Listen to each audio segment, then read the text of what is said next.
Alright. We have purchase power. Sorry guys, I got on the road here as fast as possible.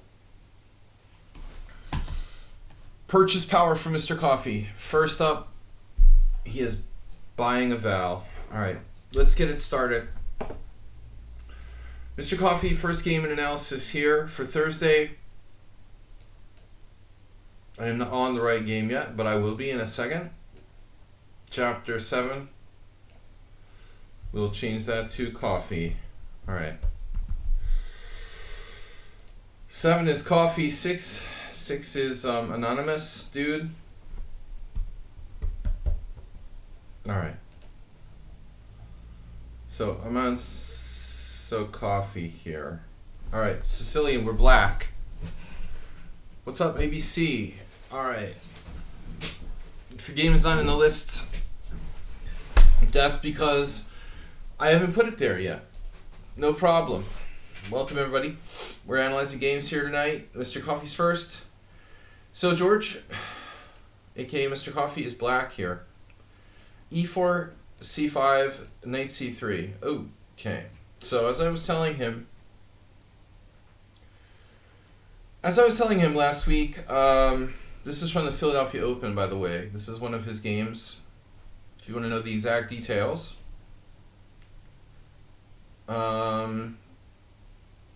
The exact details are ratings, are USCF pre-post tournament ratings. Alright, I'm 1488. He says, if it pleases the master, I'd like to submit my round 4 game. The time control was 4080, sudden death 30 with a 30-second delay. He had 2 out of 3 at the time. Rounds 4 and 5 were must-win situation. Alright, time is getting low for both sides around move 25. So this is Mr. Coffee playing black against No Name. NN versus Mr. Coffee. So there's 2 ways to do this.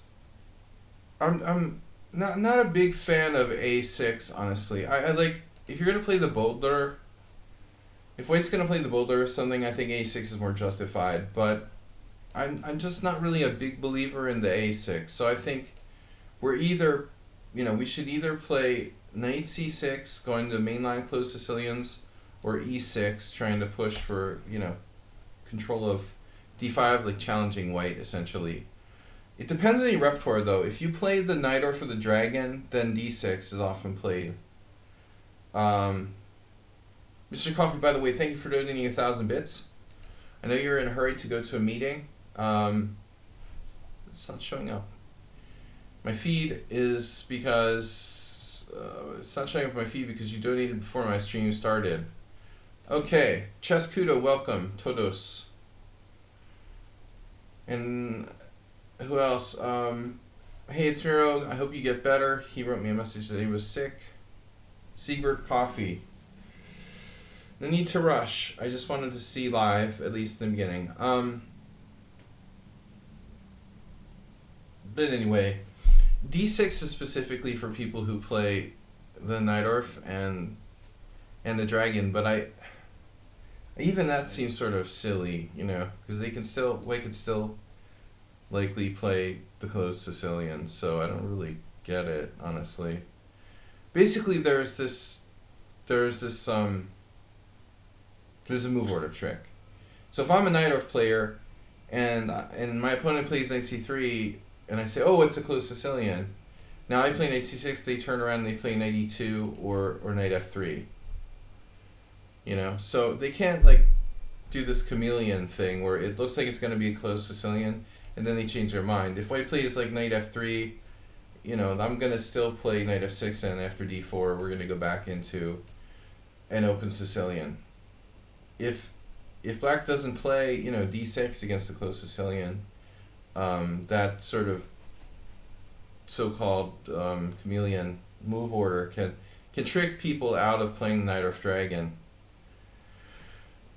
Okay, anyway, Mr. Coffee playing E6 based Sicilian. So this is a good choice there too. And then White plays F4. I mean, F4 is not... Mr. Coffee says, I played the Grand Prix attack for White a long time ago. F4 is not considered very good against E6. Therefore, white, cognoscenti player here with white should not play f4. You can see the statistics. Even d4 has a better score than like f4. The score with f4 is horrible. G3 is fine, and it's a normal closed Sicilian, whereas like knight f3 will likely transpose to an open. F4 mistake, but all right, now you have two possibilities here.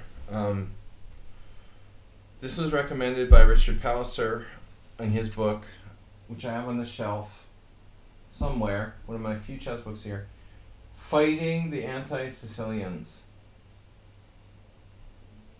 Fighting the Anti-Sicilians. That was the title. Anyway, it's from like 2007 or something. But whose game are we analyzing? Jesus, dude, really? I literally put the name at the bottom of the board, and you're still asking me whose game we're analyzing? I can't spell it out much more clearly. I don't know, anonymous player, how much more clearly we can do like a big banner. Should I have like an airplane fly by your house with Mr. Coffee Game? I never do this, but I decided to like put the name in there at the bottom. So, all right, E6. You can't see the name.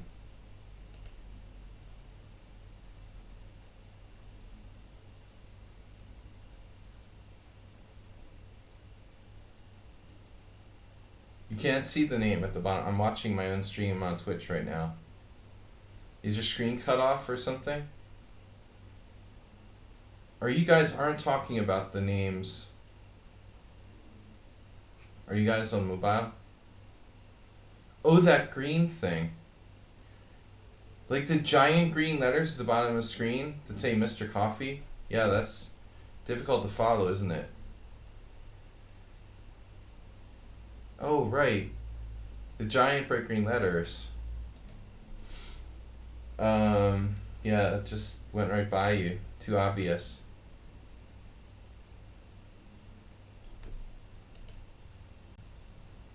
So d5. The other good move is knight c6, and if bishop b5, you play knight on g to e7, knight f3, d5, and now the best move for white is pawn takes pawn or queen e2. Pawn takes pawn. This is an interesting position.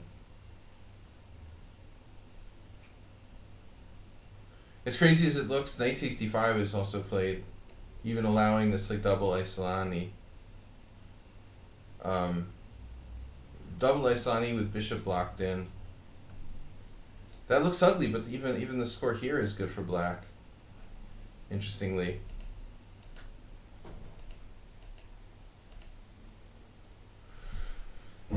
Pipe down, repunj Bansal, and just focus on the analysis here. Alright, d5, knight f3, knight c6, and then white plays d3. Okay, this is not a bad move. White might like go back into a normal closed Sicilian after g3. So let's think about this once more.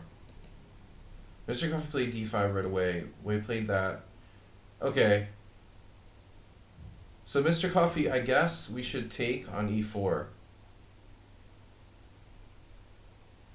You should take on e4, and the central structure sort of favors black.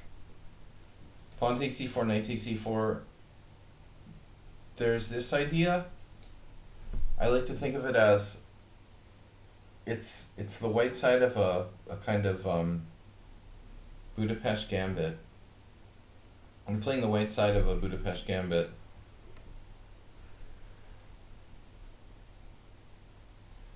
I'm only going to time him out.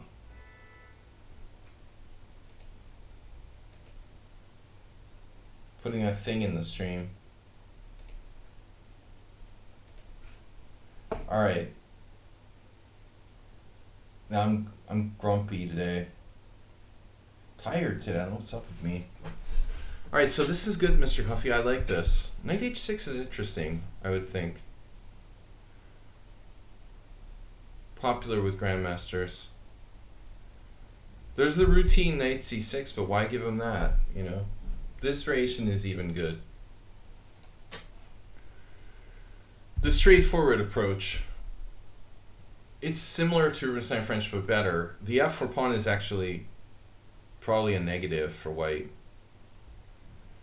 But I think it's closer to a Budapest Gambit than a Rubinstein French.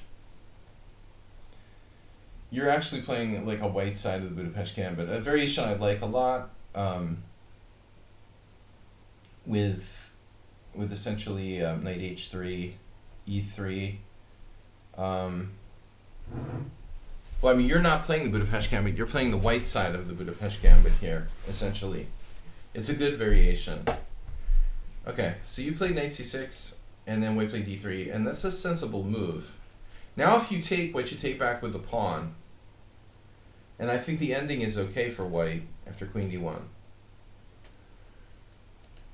So I don't like exchanging necessarily. You know, you're at best equal after this.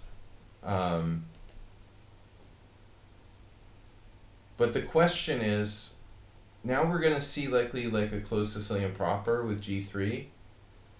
So what do you want to do? You're going into like something that's closest to the French after knight f6. What's your other option here? Your other option is like g6, which looks a little loose, but this is probably okay. Or this, which I don't know about. How are we like untangling our knights? I guess there we're probably going to be pushing to d4. So g3, no, there's games with g6, so delaying g6. I mean, d4 is a move, probably. But this knight, you know, where's it going to go? So I guess we're just delaying g6 for one more move here. g6, bishop g2, bishop g7, castle, castle. And you're back into a normal, totally normal line of the closed Sicilian where you play d5 instead of d6. Okay, instead Mr. Coffee plays in French, King's Indian attack style. Knight f6, and now we expect white to play g3. But he must have been afraid of you taking on e4. He went Lawrence Trent style now with bishop e2. And so that's pretty close to the Larsen sort of system that someone on Sound was playing, that I've had a few games against. Yeah, I mean, it's dangerous. White plays it like a close Sicilian with the bishop here. And still the plan is to attack down the f-file. It's not really clear what black should do. All I'll say is this, like, this type of endgame is a little overrated, you know? I don't think that you should be like, oh yeah, I'm fine here, because queen takes d1, bishop takes d1. This is the idea. And I found that white can actually be better in these type of endgames. Besides the fact that you're playing for a win in this game, you definitely don't want to like go into those type of endgames in general expecting that you're equal, because after this exchange, like, white's the one with a strong pawn in the center, not black. I think black's actually better here. Alright, so bishop e7, castle, and then my only problem with your position is that it's a tad passive. You're getting that black side of the King's Indian attack type of situation. Not my personal favorite to play this type of line. Now, what I do wonder is, can you delay castling? I see there's like 2 games where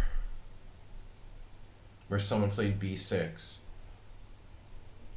I was just telling Astrobate earlier today how important it is to be flexible, because when you're flexible, the yoga is better. No, if you're flexible, you keep the opponent guessing.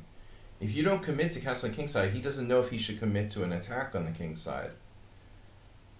What if you turn around and castle queenside, you know? the question is like, is there a good waiting move? Queen c7, b6. Can we play this like a King's Indian attack, essentially? The sort of non-committal, flexible move. Okay, Artashes versus somebody. Queen e1, bishop b7, and then white played e5. I mean, okay. Knight g8 should be considered at that point. But this Fola, whoever they are, played this. And then white played f5. Uh-oh. Dangerous player. The Armenian. Not a typical Armenian player. Minassian really a fearsome attacker. He's not a Petrosian style. Although he does play some classic style openings, he's a really attacking player. Alright, that's a flexible possibility. You castle. We played h3. Okay, so h3 looks weird. h3 looks weakening. A normal plan is queen e1. Of course, you're not fianchettoed, so putting the queen here isn't necessarily a no-brainer. But this idea here and queen g3. So h3 is totally bizarre. King h1 is the other standard move.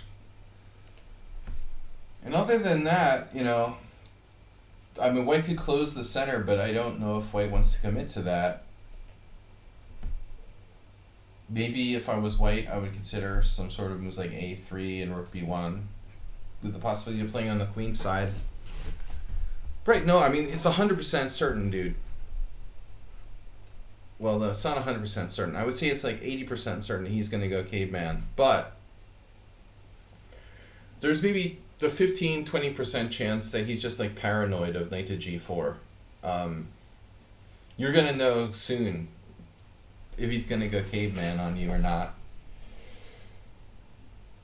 But I would say, like, be prepared. I mean, I was never in the Boy Scouts, but the thing is, this looks kind of hollow.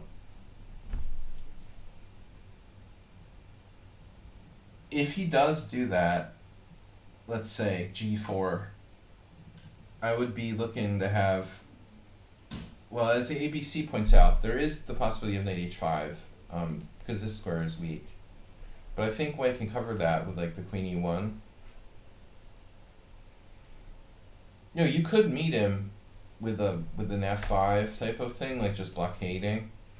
This is actually not at all ridiculous. Of course, you're gonna have to watch this. I mean, the bishop here could be a problem. But I was thinking if he goes on the king's side with stuff like h3, g4, I mean, you can always close the center when you want to, but that's not what I'm gonna say. I think like we should think about maybe reacting in the center. So let's do, I mean, I would consider b5. I don't know if this can be tactically defended. But again, like b6.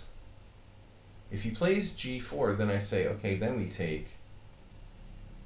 This ending has to be better than the other version.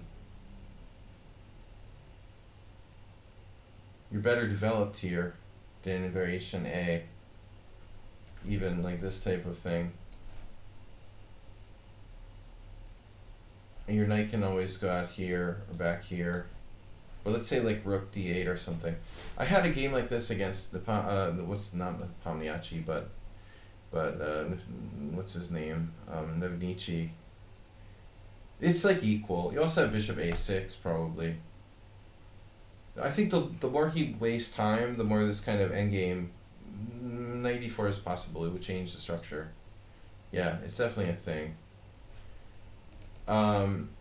The more he diddles around with like h3 and g4, the more you could do like some sort of central action.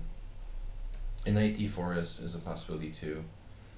I just want to say one thing, like, dude, what's up with Magnus Carlsen copying the Palmiachi's hairstyle? I mean, is that weird or is it just me? You know, first of all, he looked like a caveman. Now he's doing the man bun. It's just ridiculous, man. Now I don't know who to make fun of. You know, I mean, the thing that I disliked the most about Nepomniachtchi was his hairstyle, and now Magnus is actually copying it. You like beat the guy in the World Championship and then take his hairstyle. Maybe that was it. He like beat him and he took his hairstyle. The winner gets to keep the hairstyle. It's weird. The only thing I will say, it's an improvement on the beard. Magnus's attempt at caveman with beard was really bad. Alright, anyway, a little bit of a sidebar. I'm back on track now. So h3, Mr. Coffee decides to play d4. I don't think this is bad. You can always play this, but I don't think it's like exploiting h3 in any particular way. Yeah, I would have made myself as flexible as possible, and on g4 maybe open the position. And those knight d4 ideas that ICTs was talking about, they can be coming in. I mean, this could be important because if you take you know, e4 falls. So there's a lot of ideas here. The other thing is, like, if this opens up, the fact that he's played like h3 and g4. I mean, my problem with knight d4 is ICTs is that it's not really a developing move of any kind. You're just like sticking your knight there, you know. At least with like b6, we're furthering our development in some way, you know. I think bishop b7 and b6 and bishop b7 is more constructive than knight to d4. With knight d4, you don't really do anything. It's kind of like you're hoping he takes it. So d4, knight b1. Surprisingly, we transposed to a game. Yeah, but I like knight b1. He doesn't have knight e2, so not a lot of other options. Had he played queen e1, he could play knight d1 and knight f2, maybe. Mr. Coffee with queen c7. I think this is a good multi-purpose move.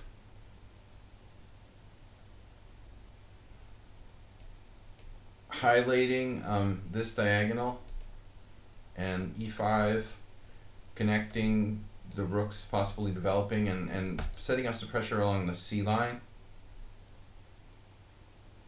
Well, we do have to watch out for knight a3, but I'm not afraid.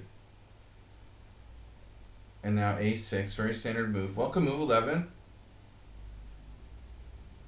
Knight c4, b5 would be the expected move, but he's coming to e5. So Mr. Coffee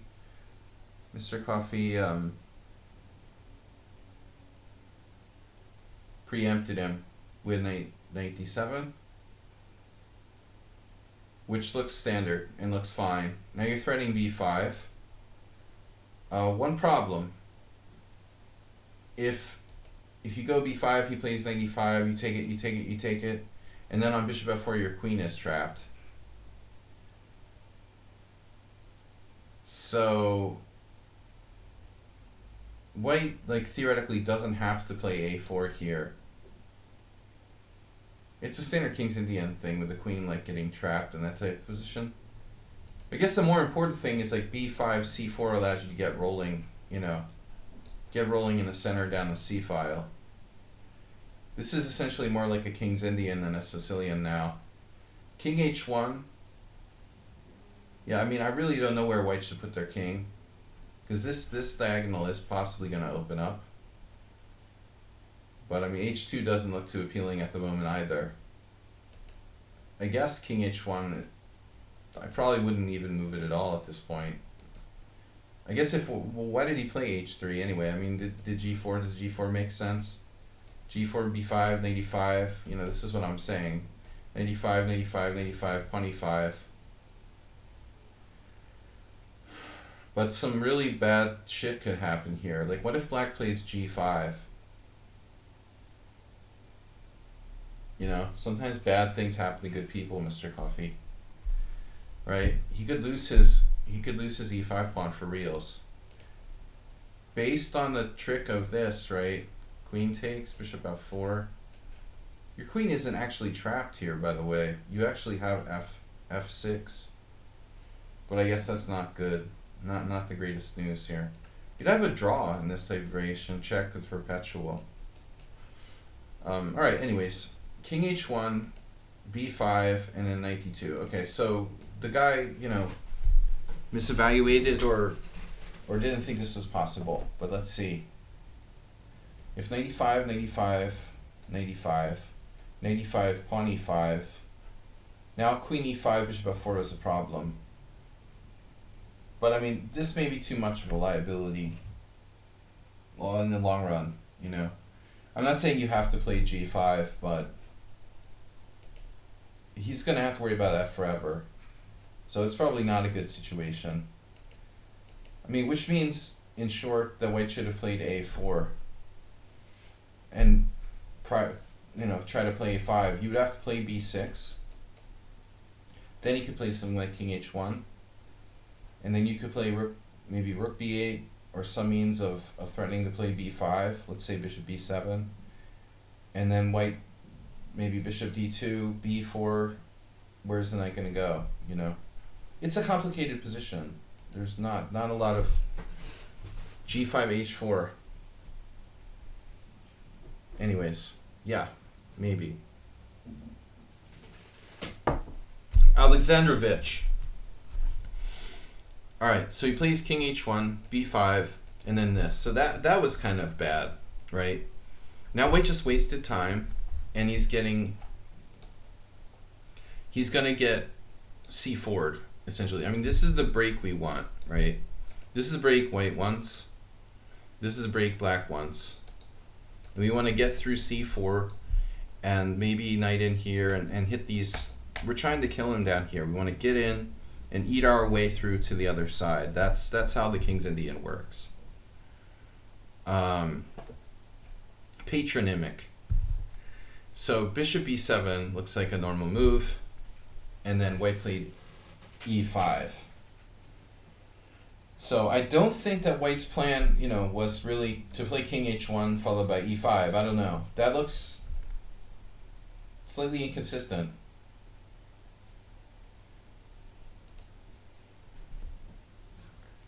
Repunch. I would say yes, move 11. Queen c2 is a fairly normal move in the King's Indian. No, if Mr. Coffey was worried about e5, he could have played it himself. I mean, I think that this move is quite solid. What can white do about it? You know, push. We can always play f6 and then evacuate over to the other side of the board. This is not an ideal King's Indian for white. I don't know what he would do. Oh man, alright, you're banned.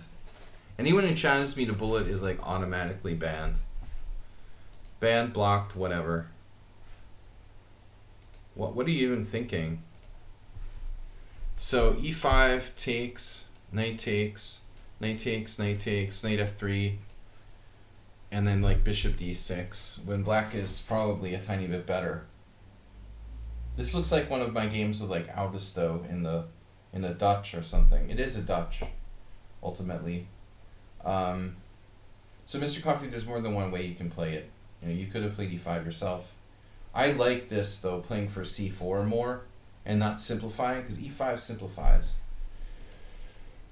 He plays e5. Okay, so Fisher said you got to give squares to get squares. You got e4, but at the same time, this diagonal looks kind of dangerous. And you got d5.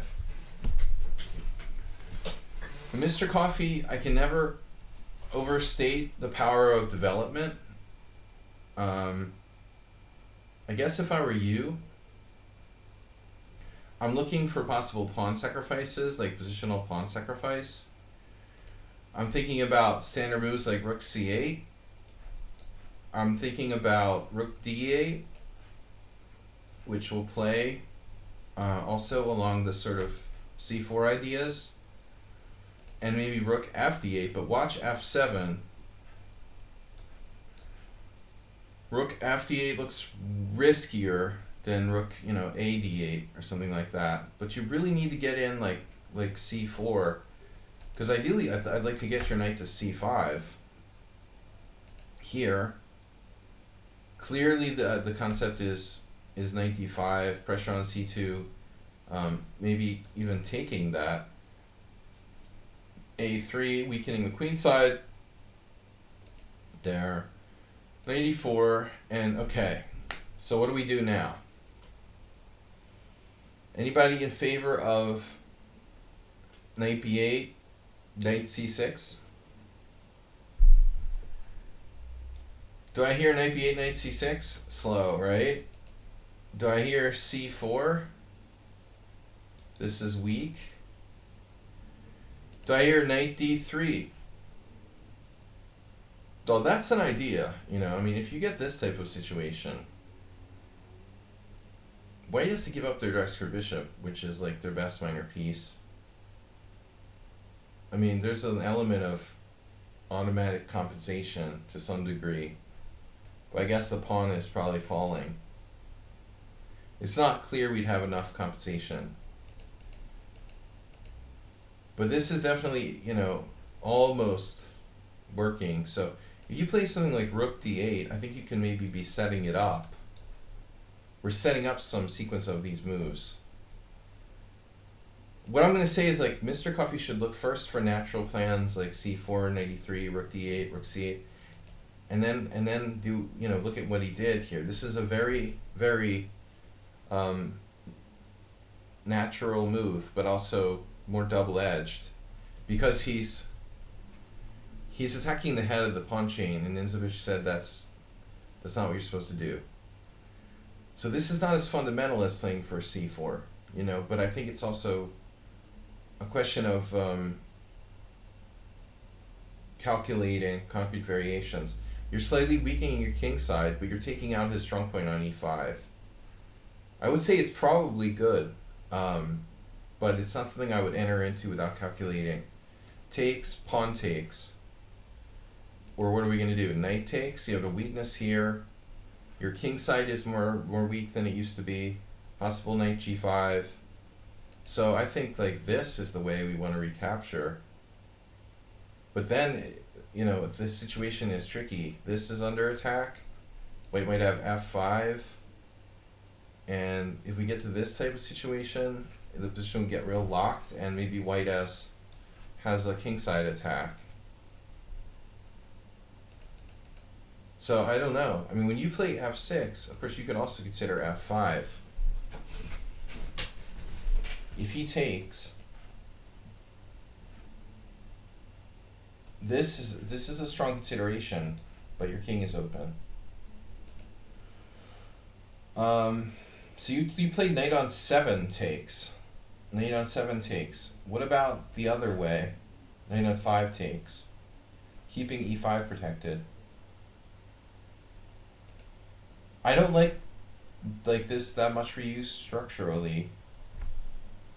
Band, going for the ban. Going for the ban. 40 bans. What's your bandwidth? Well, needless to say, not bishop takes. That looks weird.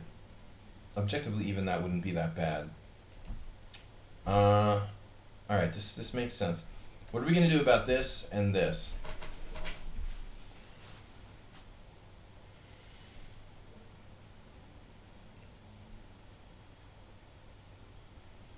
What if he plays knight e5? Knight e5.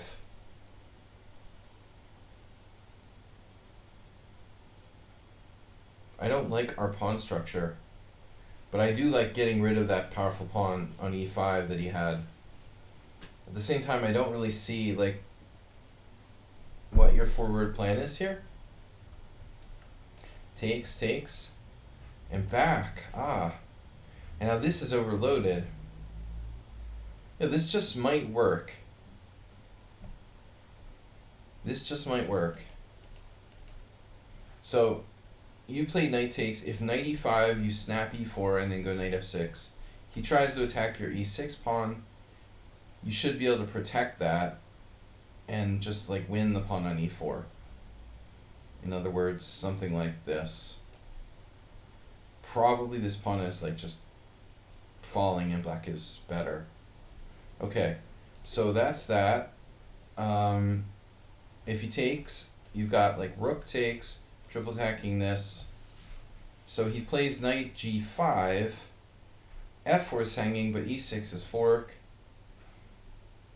Yeah, this makes sense. He keeps the other knight for e5. Here, not ideal.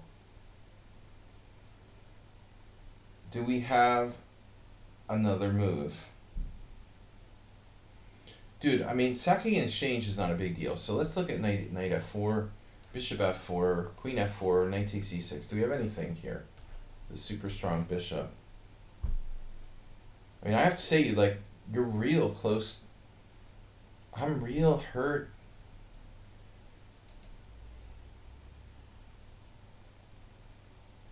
Wendy, I hurt real bad. Let me out of here. No, seriously, this knight h5, dude, I mean, it's like losing the exchange all that bad for black? I wonder. Knight takes f8. I don't know where we should go. Even this is interesting. Damn, dude. You could lose the exchange and you're clearly better, plus 1.3. Yeah, I'm not surprised. I'm not surprised. I think that's interesting to note, you know. Right, right. Mr. Coffee put in the whole line there. I didn't even realize it was in there. There's a huge line in there. Okay, so you could sack the exchange. You decided to play queen d6. Now, if knight e4, what are you going to do? Like, agree to a draw by repetition?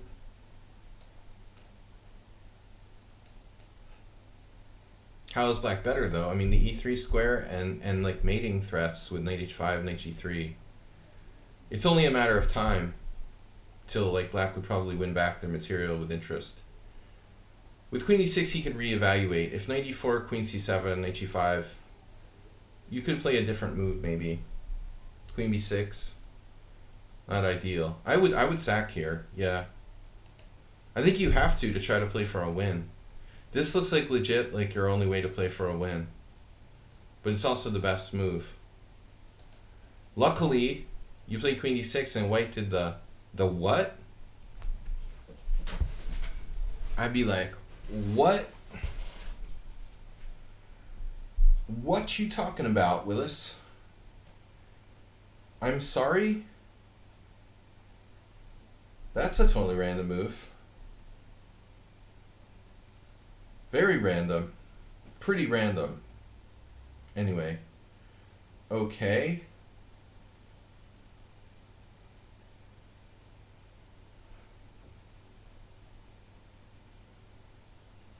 It took him 11 minutes and 17 for you to figure it out. Mr. Coffee, there's no reason for you to spend 17 minutes you figuring out his moves. It should take you 2 or 3 minutes to figure out this move is relatively random. You know, there's no need to like use like 20% of your time to try to understand a weird move by your opponent for what it is. It's just like kind of a weird move. There seem to be a number of problems. I mean, he's weakening this square hugely. He weakens himself along the c-file. What I'm having trouble, like I get it, like maybe he's undermining your d4 pawn slightly. Trying to threaten like knight, I don't know. I just don't really see the benefits versus the negatives. Yeah, see, repunch, alright, that's timeout.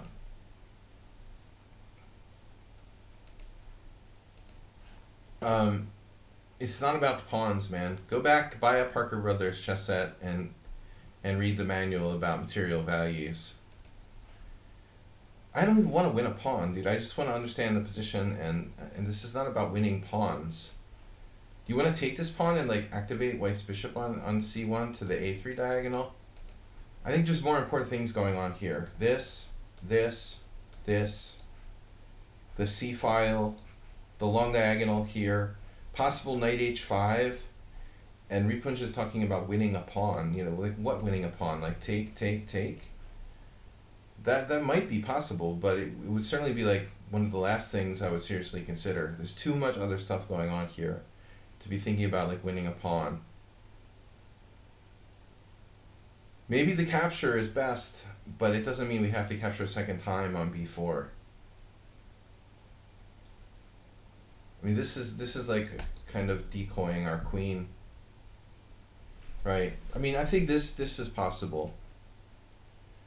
You could play like rook c8, pawn takes, rook takes, knight takes d4, and then knight c3 wins a piece, right? He can't even take the pawn. Not to mention the long diagonal. I don't want to know about that. I mean, white's just not threatening anything. You know, that's the problem here. b4, it feels like it's just like a distractionary tactic, just trying to like confuse you or something. So you take, and then he takes this, and that doesn't like straight up lose a piece. So you're like winning a piece here with knight c3. I don't get it. Why do you not have knight c3?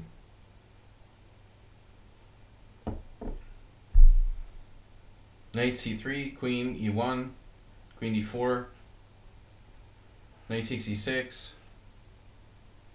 I see there's a trick. This queen can protect here.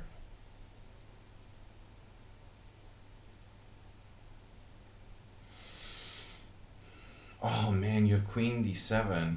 Oh, that's so brutal. And after this, queen takes h3. Oh. Yeah. So maybe after like this move, he can't even take the rook. Just, dude, this is game over. I mean, that bishop is just too strong. You gotta put it in proportion of what's going on. Pawns, black's advantage is much bigger than grabbing pawns here. This thing is huge on the long diagonal. But I don't understand why you rejected knight c3 when it's like attacking his queen. It's a double attack. Why choose knight c7? Just like defending. But I mean, I need a serious question here. Like, worst case scenario, okay, you take, he takes this, and you don't do anything fancy. You just move your queen somewhere, wherever. He takes your rook and like BFD. You know, you're just totally winning here. I mean, let's say he takes this, everything's winning. You don't even need to do anything fancy. Just the two pieces for the rook is probably like crushing for black. I think Mr. Coffee just needs to realize just how strong his position really is. You know, white fatally weakened his queenside with b4. That's what he did with it. The point was to fatally weaken c3. I would think like this move just loses by force. Well, this is the final straw. Knight takes d4. Alright, you played too passive. I feel like you were lazy to calculate. And now knight f. The problem, the other knight is needed to protect e6. Obviously, this is complicated, although it probably is good. That would be like Ripunj's favorite move. There's this, this, this, and then this, and then this, and then this. No. I mean, I think like even taking on a3, Mr. Coffee looks good here. Because the point is you just like reject him with b4. And you're probably like clearly better there. So bishop e2, f d5. You're threatening the fork here, okay. Yeah, and then white just like totally...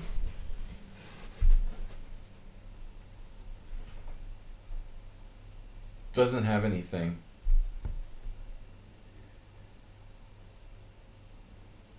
What is white gonna do? Queen d2. Queen d2, I presume.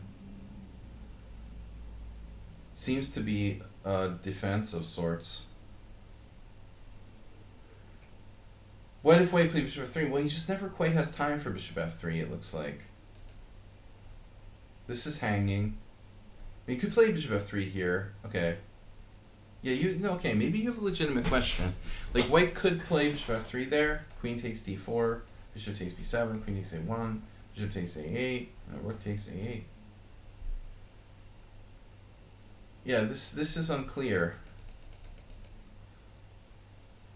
I had the same thought at some point. Of course bishop f3 would make sense. But let's say bishop takes. Now he has to take back. And I think we're like winning a pawn, probably. With the materialistic pawn takes pawn. If I have nothing else, I'll go for the material. But maybe we're not material, right? This is equal. So this is about the best I've seen that white can get, probably. To be fair, here, bishop f3, not a bad idea.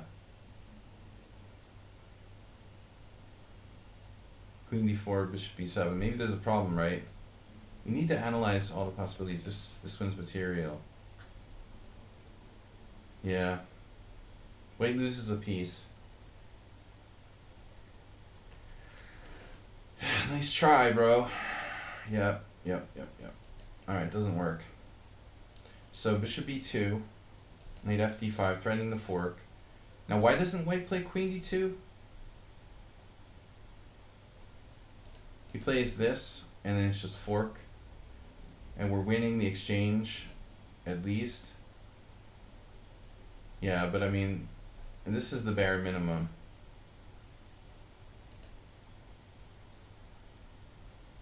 It's so tempting. Yeah, you can take bishop takes f3 check.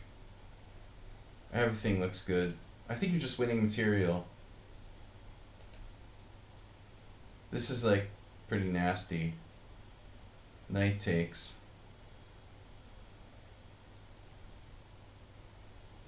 Well, I'm not sure exactly how much material you're winning, but whatever it is, it looks pretty decent.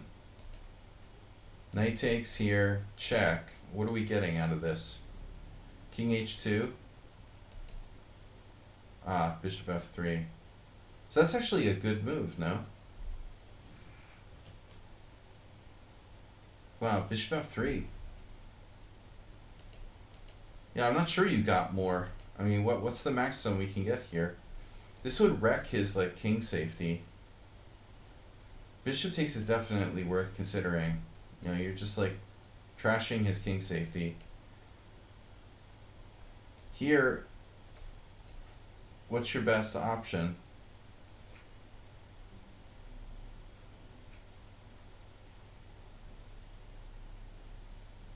White is bearing down, by the way, on g7. We gotta be careful.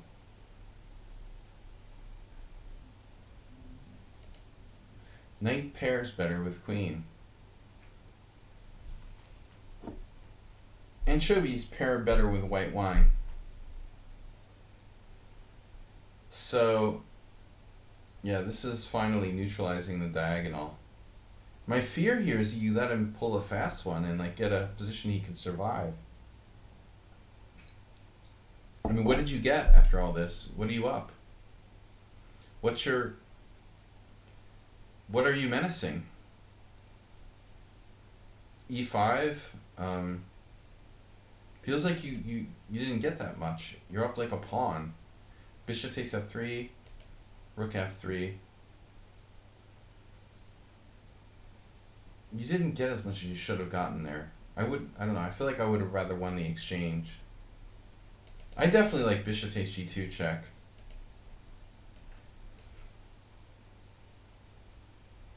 Of course, you're actually you're not up any material here yet, but you will be on the next move. This is hanging as well. He pretty much has to play king g1. This looks really good. You're like all over him. I mean, it's like just take the rook, you know. Okay, knight takes, king takes. That could be kind of weird. I mean, you take with the bishop. Then he has to take with the bishop here. Like, isn't this like fatal? I mean, it feels like you were a little fancy. You could even just take this, but it's better to take the pawn on g2. Yeah, move 11's right. Like, bishop takes g5 in between move also might be like simpler. Just bishop g5 takes and then take. And now you're just like winning everything.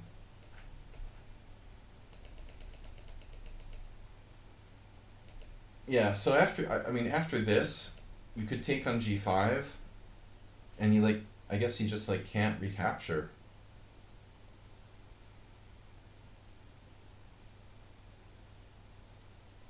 His only hope would be some way he could move his bishop and discover on your knight and have a double attack. Something like, I don't know where. But it's not working, you know? You're just like winning a piece. Bishop takes, rook takes. Maybe this. And okay, he can get back 2 pieces for the rook. That'd be the best he could get. Down the exchange for nothing. Essentially. Yeah, I agree, move 11. Just keep it simple. Mr. Coffee just kind of like went with his gut instinct, I have the feeling. Too much gut instinct here, not enough calculation. And white is like lingering and still alive.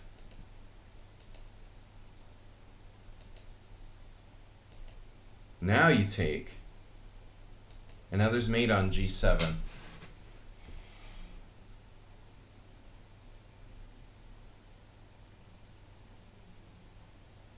I'm not really happy about that mate on g7. It's a good thing we have this move. Wow. What? He hung his queen? White hung the queen? Now that's some time pressure. This is unbelievable. I mean, white could have traded queens. He doesn't really want to trade queens. He's down a pawn, but he's only down a pawn after all that. Queen takes queen. Pawn takes. Oh my god. I don't know, you know, if you're even winning here. It's half a pawn, man. Unbelievable. The guy just dropped an entire queen, or kid, or whatever it was. An entire queen, nothing but the queen, so help you God. Damn, dude. Well, that was lucky. That's like an acerbate game submission. You're totally crushing, then you're like messed it up, and then he just drops a queen. The whole queen. And then they played bishop c1. Maybe you'll drop the queen back. Rook takes rook would be mean. This is like Mr. Coffee versus a 200. I mean, to be fair, like white played reasonably well for a player who just like drops queens randomly. Yeah. Alright, game over. Yeah, that white was like completely out of the bag there. Wow, what a long analysis. Thanks for 1,000 bits. Next game. All right, we're gonna go with Yabatis. Doesn't matter. He doesn't have to go first. He's not here. We've got Acerbate, Goju, Anonymous, Repunj, Repun, Pun. Oh, there's Repunjai, Repunj, Rapunzel, Repunj Bansal 9D. 9D, I get it, 9D. Alright. What is this, a bullet game? That was too long. That was Mr. Coffee though. Okay. Repunch. What else we got? Who else did I forget? No one else. No other time here. Move 11, Mr. Coffee. When does the World Open start? When are we starting the World Open?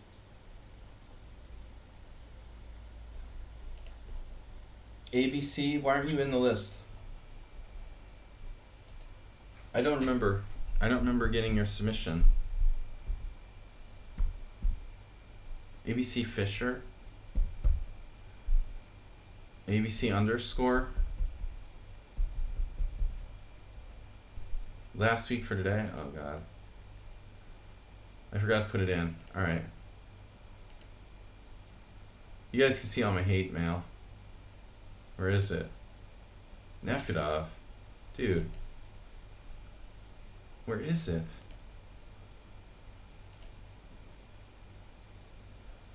I don't know, man. I can't find it.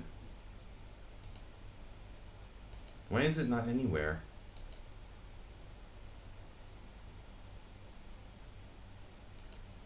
I can put ABC instead of your game. I just don't understand like why I don't have ABC. Let's just type in ABC. There. Hi. Well, this is from the 23rd. So that was 6 days ago. However that works. No repertoire against closed Sicilian is black. Alright. Yeah, I guess I overlooked this. Alright, we'll start with this. Another closed Sicilian. You played exactly the same move order as Mr. Coffee. This is funny. Well, I mean, one nice thing about e6 is that it avoids this bishop b5 stuff, which is very annoying against knight to c6. So, I mean, there's nothing wrong with this. Most people play knight to c6. I found this to be particularly problematic. I don't know why. For me, anyway. So, e6 is good. There's nothing wrong with e6. Most players recommend knight c6, g6 type of setups. One advantage of e6 is that it does in fact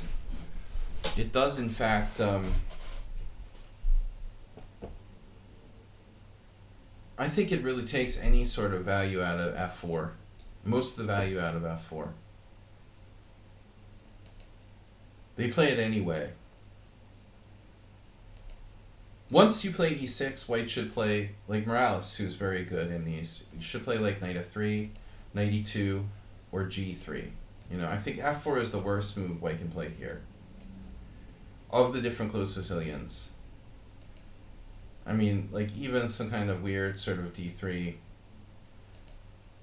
f4 is like weakening, it doesn't have that much value. But like I was telling Mr. Coffee, you can also play knight c6. I do not really like this a6 type of stuff. It seems too slow.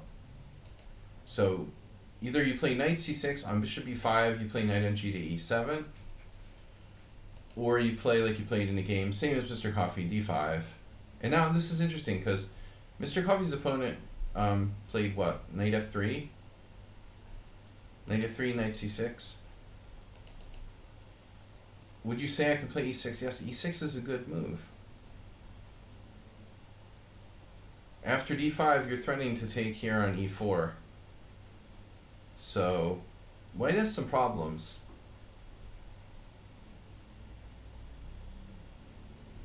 I don't know, I was telling Mr. Coffee, like here, takes, knight c6 or knight h6 is good. So that's what your opponent is avoiding, this Budapest Gambit type of structure. I mean, I would think like d3 isn't bad, you know. There's a game by Hort, 1981. This should be probably avoided. This type of ending isn't as good as you think it is for black. Not favorable necessarily. Alright, so d5 right away, and then e5. So I don't know what to classify this as. I'm sure that it happens where people play like f4 against the French. I'm actually almost surprised there's no Magnus Carlsen games. I saw some games like e4, e6, f4, d5, e5. You see that even Magnus is playing there? But, you know, I mean, I'm not saying this is great for white either, but I'm not sure if the knight really benefits. You know, it's knight c3 versus c5. c5 is definitely a good one for black. Does knight c3 really help white that much here? d5, e5. So if you want to be really crazy, you could play g5, but I think that's probably too much.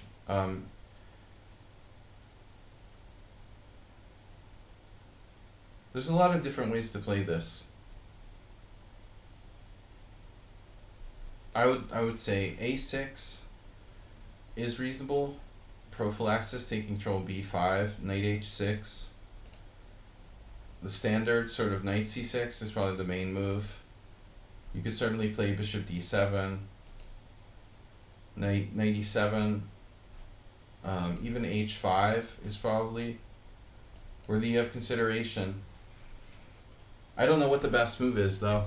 I don't know if there is. I guess like just the standard sort of knight c6. Okay, what you did is interesting. d4 that's very combative. This is extremely combative, but I mean, you know, it has advantages and disadvantages. It might not be bad. Definitely there's something to be said for it. What about like bishop b5 check, bishop d7, bishop d7? This helps you develop. Yeah, I mean, I don't think d4 is bad either. You know, what's interesting about this position,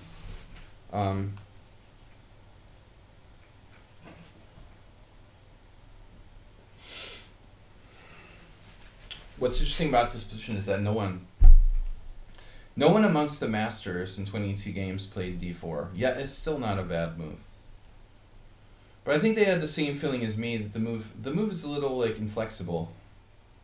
I mean, I think this knight is kind of crappy and somewhat dominated. Not sure, you know, you want to give him this square necessarily. So what about if we switch to Lichess Opening Explorer? How much do you guys want to bet that suddenly like a massive chunk of the games are going to be d4? In the master games, 0 out of 22. If I switch to Lichess Opening Explorer, it's going to be like 20% at least are d4. Oh yeah, I'm right there. 27,000 out of 142. That's what percentage.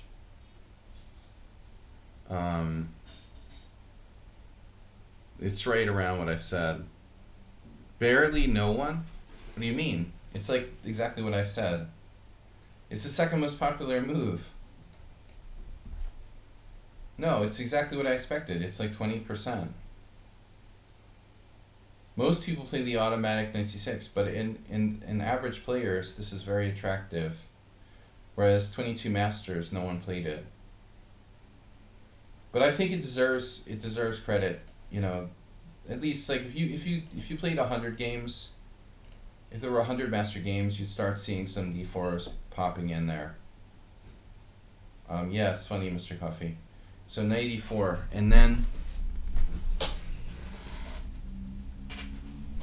then we got like totally crazy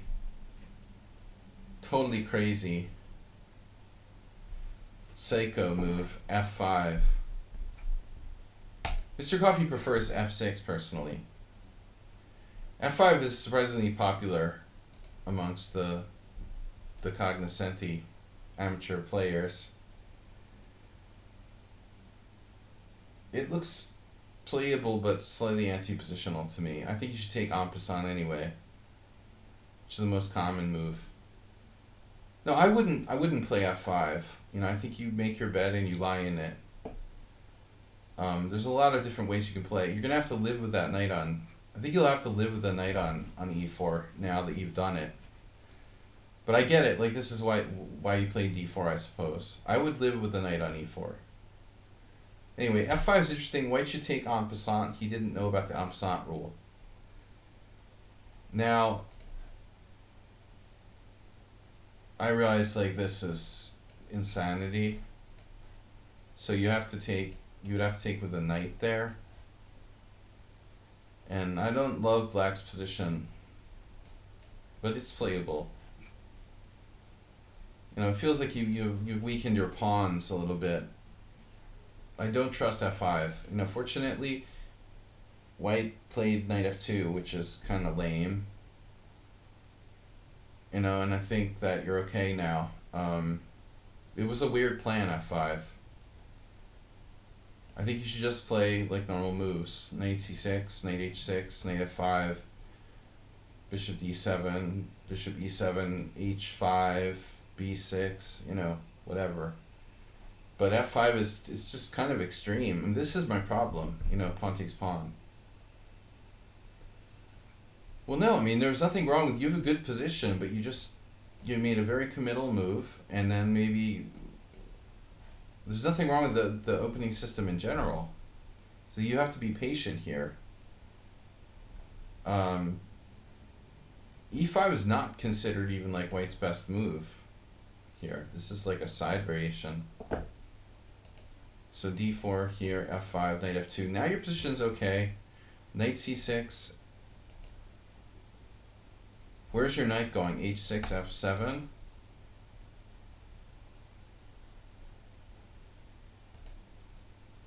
Now you decided to counter him on the long diagonal.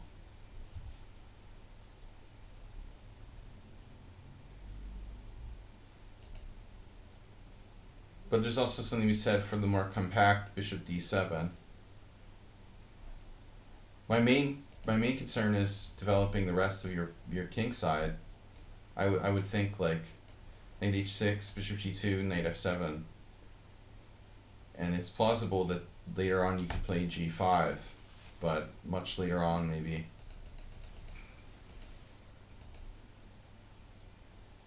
You know, another idea for you would be to go here and stick your knight on like d5. Probably white could play c4.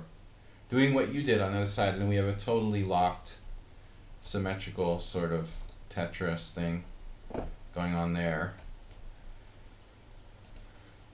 Why are you guys sending me these like crazy close Sicilians today?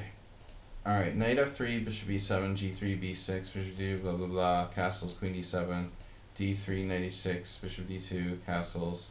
So it's totally standard, okay? This position looks about equal.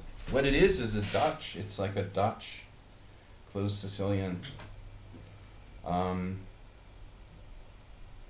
Position is approximately equal, although, you know, it's hard to define. It feels like black has a tiny bit more space almost. Yeah. Black has a tiny bit more space. But the following move, I don't particularly like. It seems like black's strong point is on the queen side, and b3 slightly weakens white's structure. Now, well, what's your plan? You know, b5, c4, same as Mr. Coffee.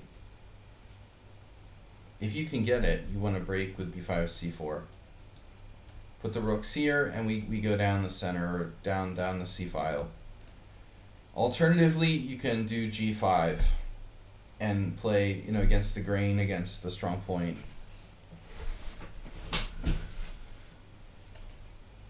But, I mean, I'm not sure. Our plan seems to be b5, c4, if we can get it.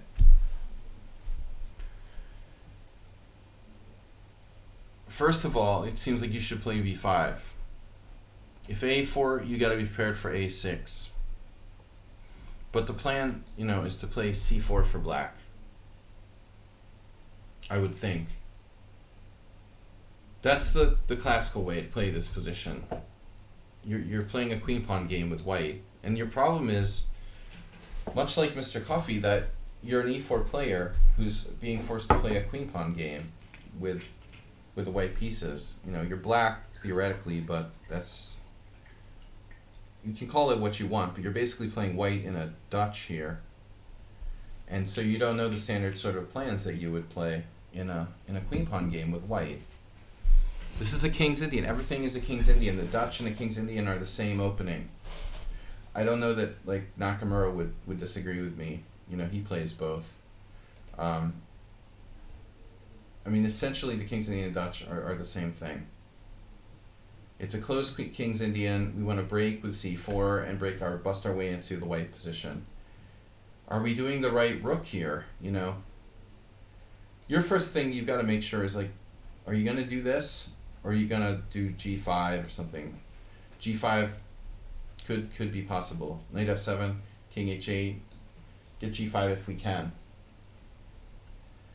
It probably won't fly, because like white will play h4 and shut you down. And white's stronger on the king side anyway, so I think you should be playing on the queen side. Castles, b3. This is a weird move. Okay, here. Would your rooks be better like here and here? If we're trying to set up c4, we should definitely have a rook on the c file. a4. Okay, so he understands what's going on. a6. And you understand what's going on, but you misplaced your rooks. Like this rook is totally irrelevant here. And this rook, I don't know. I mean, if I put it anywhere, I probably would put it on c8. It's not clear what value it has on d8, securing this pawn, but I mean, what you'd like to do is get down there. I was actually thinking maybe even this. You know, so one rook guards the a file and the other rook threatens to invade down the c file. Will Karpov play rook f8? If the play is on the queen side, there's no sense in keeping the rook on. This might be necessary to defend you later. Here, a4, a6, yeah, okay. And then he opens the a file, which I'm not sure white should necessarily do. h3, now this is serious. g4 is a move. And you went back, so you wasted time, see? You ended up doing exactly what I said. Rook f8, it's funny. King h2, here. You literally did exactly that formation. And now he does this, so he's passive. White should be playing for g4. And now you played bishop d8. Interesting idea. To come here, possibly, or b6. You're leaving your knight on h6 to guard f5, which makes some sense. Because if you play knight f7, then white plays g4. But I don't know what to do here. I mean, this sort of move is what you want to do, but is it possible? Looks like it's just too premature. It doesn't work. Another idea is this. This also interesting, but would our pawns be like broken up in a weird way that's beneficial for white? So it's kind of a subtle position. I mean, I think you're a little bit better, but it's very hard to make progress. Bishop d8, I'm not sure. The idea of playing bishop a5 to trade off his bishop on d2, maybe? So I'm half expecting you to go here.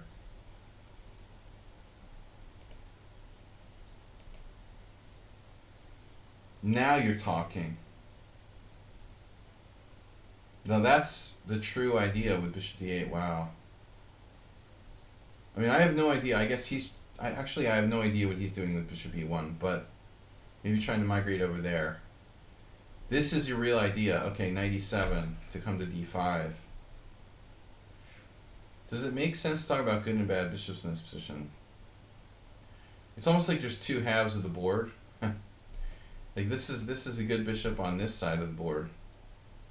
I mean, these pawns are pretty fixed, so I think yeah, it makes some sense. Those pawns are definitely very fixed on the white squares. There are definitely dark square weaknesses on the right side of the board, our right side of the board. So the idea that I had of trading off that good bishop for a bad bishop does apply in move 11. It just might not apply to like the left three files of the board. It's almost like the board is like two boards. There's the right side and the left side. But I think this is definitely a major positional idea. If we trade this off, then the weakness of these squares is kind of accentuated. Right, I mean then this sort of knight maneuver is even more dangerous because there's nothing guarding those weaknesses on the dark squares. But I like his plan. I mean, knight e7 is powerful. White's just marking time. White's just marking time and then trying to guard his weaknesses. White played the game in a very passive fashion. And so now, you played b4. I mean, black's probably still better because you have space advantage, but this move looks insanely inflexible.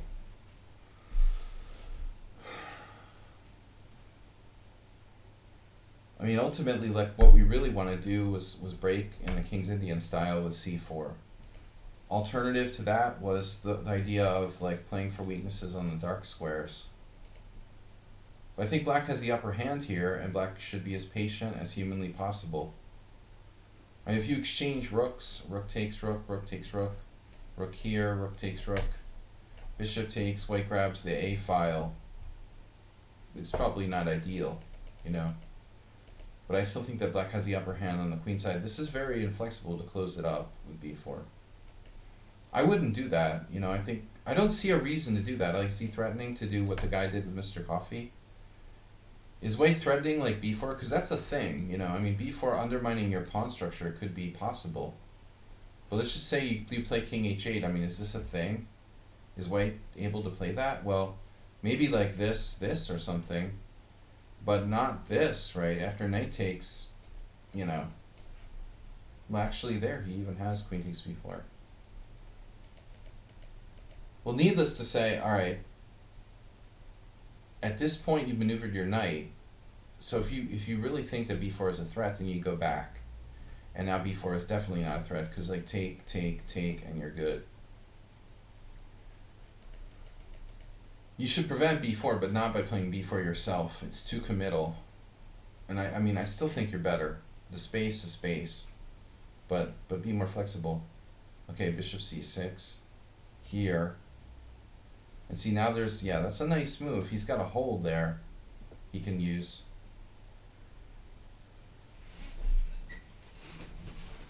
Is there any other... No, is there ever a chance to break with g5?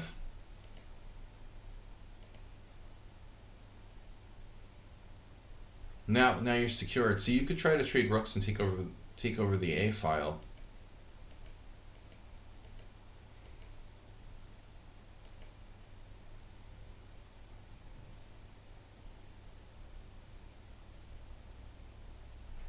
There could almost be some sort of weird tactics. Now you're threatening g5, the possibility of g5.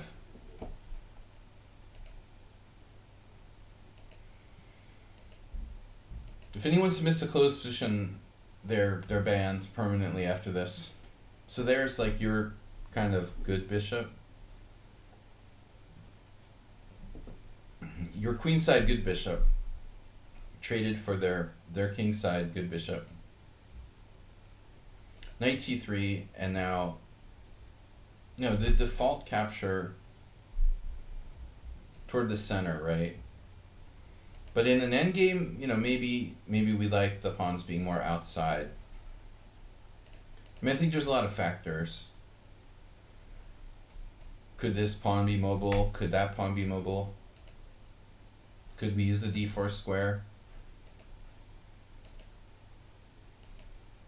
And now, alright, can we get a knight to d4? And even so, it's so closed. It's so closed. What about knight here, knight here?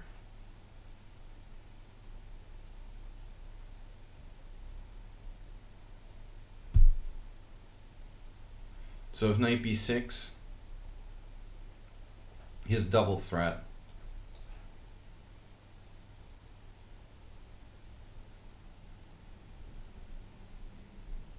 Do we have knight a5?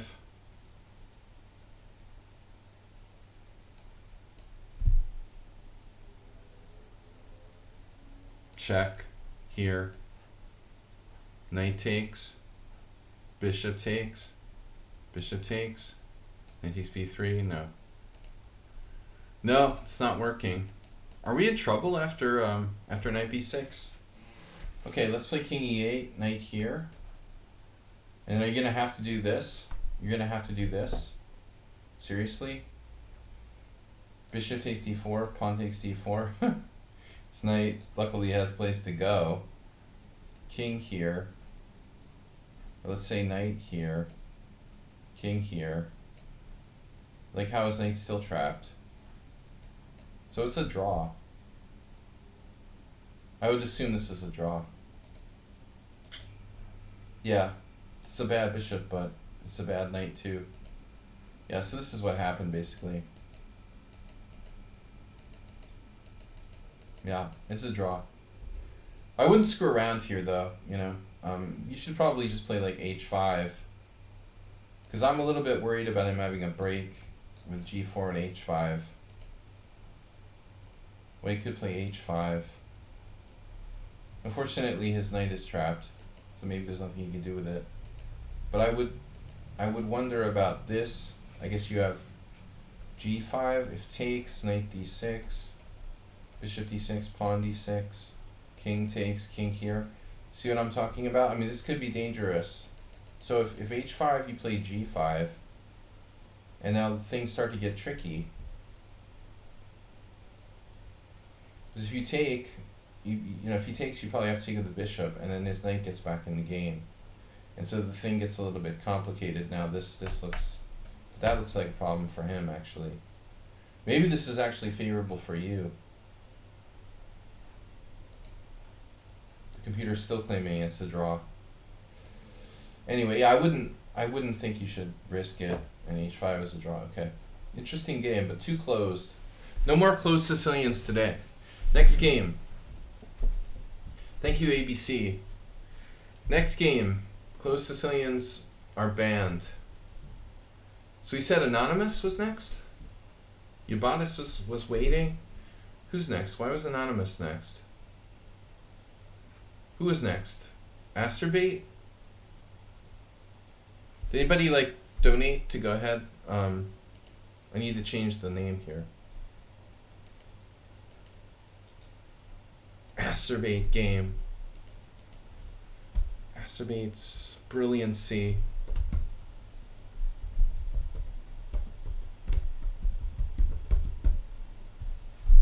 I gotta remember. So you guys have to donate to get your name in lights. Acerbate's brilliancy game. Guys, we have 1,000 bits from Mr. Coffee this week. Cheer to take number 2. Don't forget, you can donate and gift a sub. We're down on subs, so I really need you guys to come through and make Twitch great again. Move 11. Move 11, did you submit a game? Move 11. Welcome to Canada. Alright. Guys, be the first to gift a sub. ICTs needs a sub.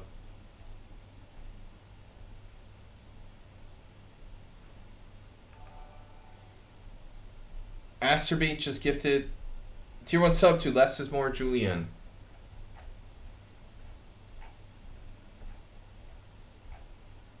Thank you, Asterbate. Alright, Asterbate's name in lights. Playing the black pieces. Whoa, what did I just do? Hello. Alright, flip the board. I'm trying to flip. There we go. Alright, the Boulder. Boulder Pro. Alright, Boulder Pro. Asterbate's brilliancy game. Here we go. Another closed Sicilian. Basically, the Boulder is just another form of closed Sicilian, by the way. Just saying. G6, Knight f3. Fortunately, Acerbate won't play that game too often. He's not going to let him lock it down too much. But he can play. Seeing him play well. This is a good move by White. This is like the best move. And I think, like, you know, it goes to show that the boulder is better. Building a better boulder. The boulder is better against g6. I was explaining to one of my, like, beginner students today. Intermediate beginner. Learn. If anyone's interested in taking private lessons, I have some availabilities, and I usually don't. Maybe just for the summer. So don't forget to use the learn command. I am available privately for lessons. But this isn't always the case. So the boulder is better because you have a straight shot at f7. I think, you know, the best line against the boulder is actually e6. I also like to play a6 here, just to be tricky. I wouldn't do that. I don't like that as much in the normal closed Sicilians. But the b5 will be useful at some point. Against bishop c4 in particular. Building a better boulder. Okay, g6, knight f3. Build boulder back better. Bishop g7, c3. At least Acerbate didn't bring his knight to c6 and get rolled by the steamroller d4, d5. So he plays knight f6. Now this was my game against Faro Goshandor. There it is. I swear to God, I don't remember playing this game. It's one of those weird... I was probably... I don't know, man. I was probably drinking beers. It smells like... I don't know. I don't even understand why I was playing Chandler Farago in 2007. Because, like, I rarely played in IM tournaments in those days. It's just pretty weird. Anyways, yeah, so White has e5. That's what we had. And it's funny, this is the only game where this has happened. It's a little dubious for Black. A little. See, I mean, the thing was, like, I realized, it's funny, ironically, I would later run into problems against Vladimir Kopian. But that was actually prior to this game, though, in fact. So I should have known better, but... Okay, I wasn't afraid of Farago Shandor, but the point is, like, this isn't a problem. Because in this type of variation, Black always has, like, pretty good resources. Say takes. Bishop takes. I don't know, maybe this is an issue. Check here. It's happening. That's okay. But apparently the problem isn't bishop takes f7. It's like d4. Was it d4? I'm still not sure if I believe this was a real game. I don't know. I had this weird feeling like somebody made this up and put it in a database. I just don't remember playing this like this. It's really weird. You never know, like somebody else could have like put me in someone else's game accidentally or something. But anyways, alright, d3. This is too passive for White, but alright. Acerbate, next time you shouldn't play knight f6. Don't play like me. The best move is d6 for Black here. We used to think e6, but we changed our mind to d6. Acerbate, can you remember that? Jim. Okay, knight f6 inaccurate. Ironically, White didn't win either of those games where it happened. d3, too passive. White has nothing. Castles. Now Black has a good game. Castles. And now Acerbate plays a6, but why? Okay, why not? To be fair, a6 isn't that bad. It's not the most efficient move. I like d5. I like knight c6. I like d6. I like even e6.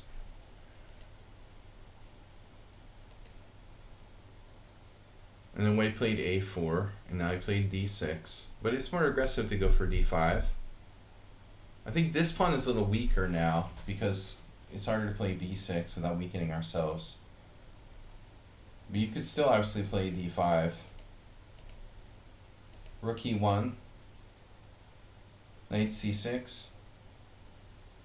And now there's a Uneschi Quesada. game. Yeah, I mean, okay, this is like a normal looking position. H3? No. Alright, so this just doesn't make sense. Here you got a player who played D3 instead of D4 in the first place. And now they're playing D4. They played D3 and then D4.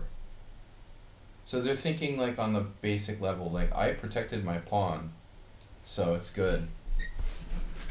But that's not enough, you know. This is not good enough for white. I tried to teach Asri, but he doesn't listen. Pawn takes pawn. If knight takes, you got a good Sicilian. You're totally equal. Bishop d7 or something like that. But if pawn takes, I mean, you've got knight takes here. And I should also mention d5. This is probably not as good. I would think after d5, pawn takes pawn, knight takes, knight c3, white. White's at least equal. But here, I don't know, man. I'm beginning to think like black might be a tad better here after knight takes c4. Maybe not. There's a problem. Damn. Wow. Wow. Shit. D5. Oh, man. Oh, that wins a piece. That's not good. I take back. Whatever happened to I take back?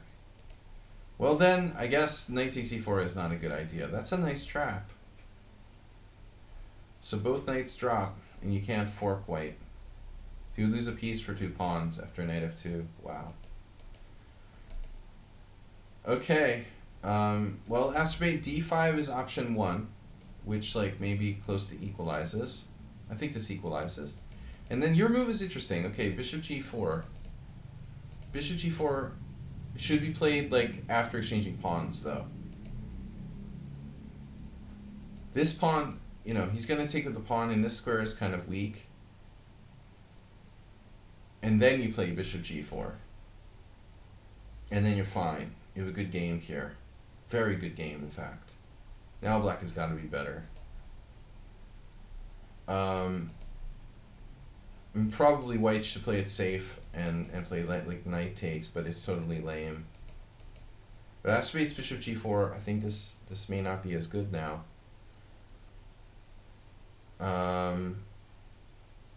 Wait, that's d5 or d takes c5. Both of these moves should be considered. Here, here, here. Do we drop a pawn there? No. Or takes. Takes. I don't know. I don't think I like this as much for white. I think pushing is better. Computer is kind of indifferent. In any case, he should do one of the above. If he plays this, this just loses. It just loses a pawn, bro. Aspirate spent a grand total of 49 seconds on this game.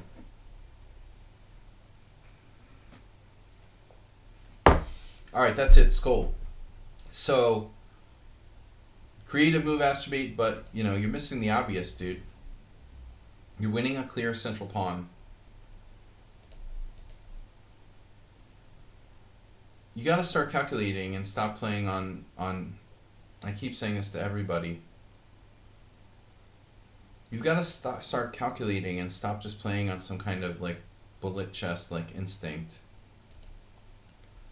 I mean, I give you credit for being creative, but can you explain how like this isn't just easy game after that? You just got a free central pawn. This is complicated. Take.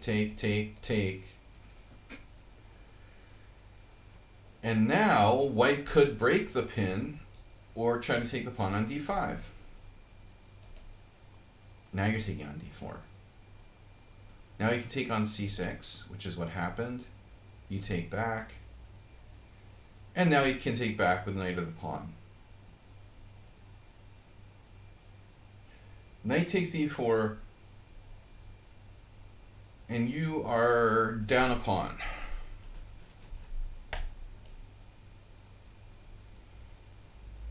are down a pawn, sir. This doesn't look very good either, because this is falling as well. So, bro, you're lucky he took this way, I guess. You're still down a pawn. With some compensation, though, I think you should grab the pressure here. You have compensation to some degree now. Here. This is, while not a bad move, you know, it would be better to develop your rook. You did that next move. Okay, h3. Oh, no, you didn't. Oh, no, you didn't. I like this move, though. That has style. Very smart. Let's preserve that bishop. That's all we've got as compensation for the pawn. And now, but the worst knight ever. Somewhere we had a game today. I think Hibatas' opponent had a knight like that. Knights on knight 3 are traditionally the worst. Guys, please gift some subs. Start the hype train. What's a hype train? Does anybody know what a hype train is? Not a lot of hype around here. Knight b3, where is that going exactly? If he could get to d4. If he could get to d4, it might be happy.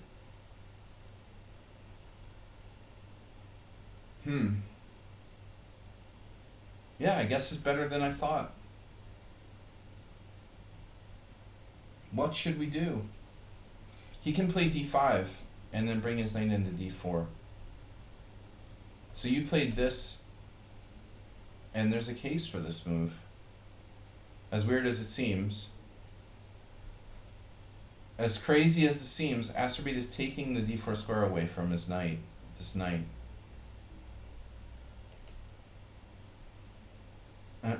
Sorry, did I say that? Did I just say that? I did, didn't I? Explain why knights on knight 3 are the worst.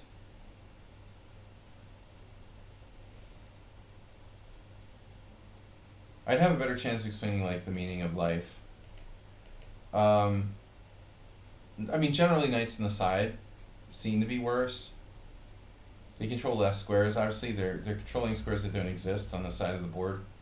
But for some reason, knights on like rook 3 seem more able to get back into the game. I don't quite understand it myself. But it seems to be like true in practice. When you have a knight on a3, it has more ability. For some reason, it has better opportunities to get back into the game. It seems like than on knight 3. I'm not really sure I can explain why that is. But Astrobate, it doesn't make sense what you did here. You basically took away the d4 square and then you like gave it back to him with pawn takes pawn. I admit it's not easy to say what you should do. I think you should do nothing well, you know. Normally you do nothing well, right? Come on, guys. Let's get some jokes. Astrobate normally does nothing well. I would say this. Get the rook in the game. You do nothing well. I mean, the problem with this is like it's more than just a cheapo. Maybe it is a good move. Damn, it's actually okay. Yeah, because you got this b2. And queen takes is dropping a knight, and knight takes is dropping a bishop. Yeah, so this is better than I thought. All right. But objectively, the game is probably a draw. Takes, and it's equal. This might end up being a bit weak.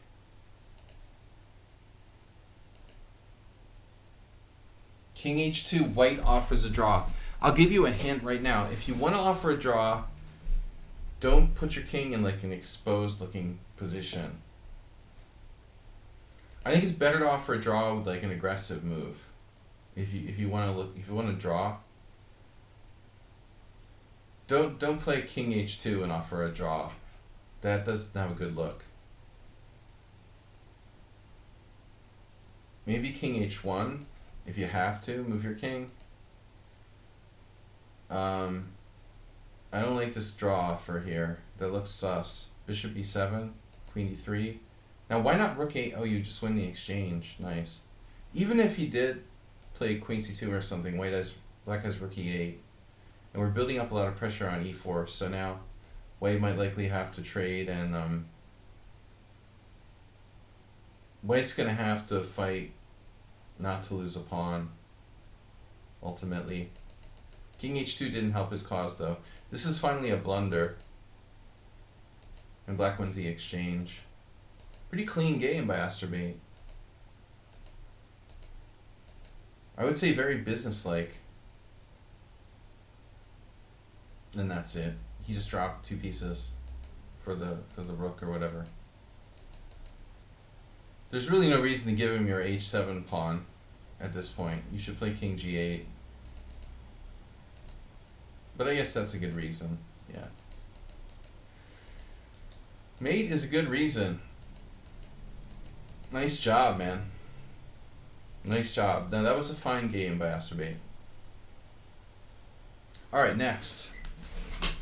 Next, we're still holding on the... How did we do ABC, FIJM? Oh yeah, he was like old submission. So we've got Goiju, Anand, Yabades, and Ripunj. No submission from anyone else.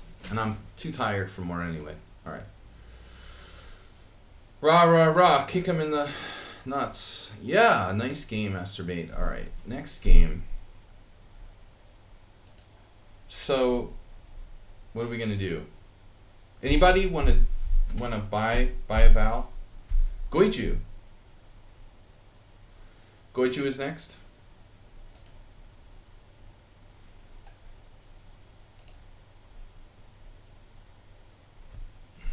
Property of Asterbate.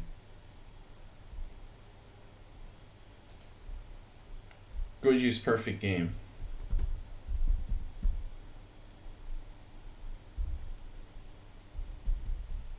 No elements found. Speaking of perfect game, in baseball yesterday, the Yankees pitcher Herman pitched a perfect game. It's pretty crazy. Alright. So d4, where are we at here? So Goiju playing black. Is this an over the board game? This is another over the board game?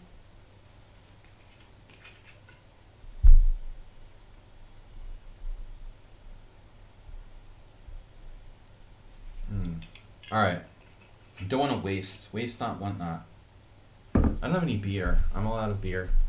I had to clean out the liquor cabinet tonight. You're over the board versus an 1826 USC. Okay, white plays d4, knight f6, c4, g6, knight c3, blah, blah, blah, e4, d6, f4. So this is a serious business we're talking about now. f4, 4 pawns attack. This is much more interesting than the closed Sicilian, in my opinion. So once in a blue moon, you'll get people who play like c5 right away. I think that move is okay. Other than that, there's a early bishop g4, but mostly castles. And now white typically plays knight f3. There's this is the Arthur Bisgeier move order. And Arthur played this against me in 1991, and I really hope one day I'll get my games back from the storage unit and dig through them and find it. But he played this knight f3, and then we had this type of game. There was a unique theme in that game. But bishop e2 is more unusual than knight f3. So there are 2 ways to approach this. Well, 3 ways really. But fundamentally, at the end of the day, like, you're either going to play c5, you're going to play e5. I would imagine that bishop e2 makes it easier for black to play e5. I mean, there's no knight in f3, so this is not a problem.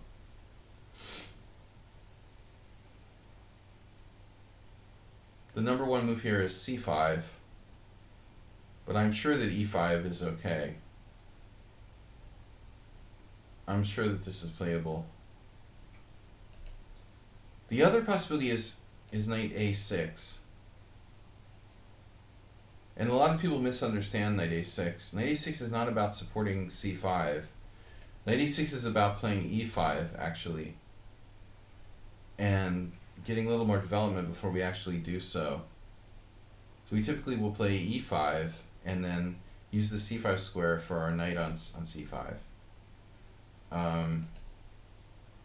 White plays, okay, but black plays knight b7. Yeah, this is not good. This is an old Horvath painter game. He must have been quite young in 1995. He's about my age. I mean, the big question is really, you're interfering with your bishop. That's why, like, knight a6 has come to be like a fashion in the King's Indian in modern years, because people realize, you know, you still try to get the knight on c5, but you're not blocking your bishop on c8. It's actually better. Knight on bd7, very, very infrequently played. I've never seen anyone play this against the four pawns attack. My fear would be e5, because you don't have a great square for your knight here. There's no h5, no g4, no e4, and no d5. So whether you take or not, you know, you're going to have to bring your knight back to e8. It's possible this is good for black, but the first thing I would consider would be a pawn sack with e6. This looks completely plausible for black. I mean, white, whatever. So it takes knight f3. Objectively, maybe it's not a big deal, but it's definitely an independent possibility. White could sacrifice a pawn to try to break up your pawn structure. Other possibilities are like, okay, knight f3, c5, and now is this going to fall? No, this is just not going to stay together. I think like black would be alright here. Knight c7 or something. Yeah, after knight c7 you're fine. These pawns will one of them will fall at least.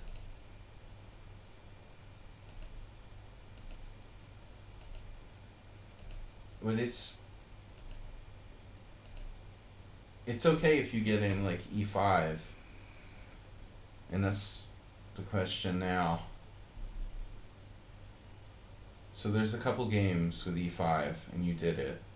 See, this just leaves you with a bad Benoni.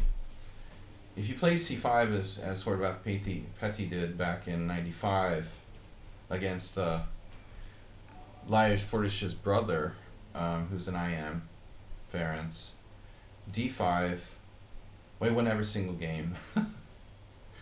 It's not a good Benoni. You know what's funny though? Like b5 might not be that bad. I guess again here this might be an issue. I'm not sure. This is our best shot though. Probably b5. Trying to play a kind of Benko. Definitely black's best shot there, if you have to play this position. So c5, e5. And now, yeah, d5. Though we have to ask the question, what happens if white does pawn takes pawn?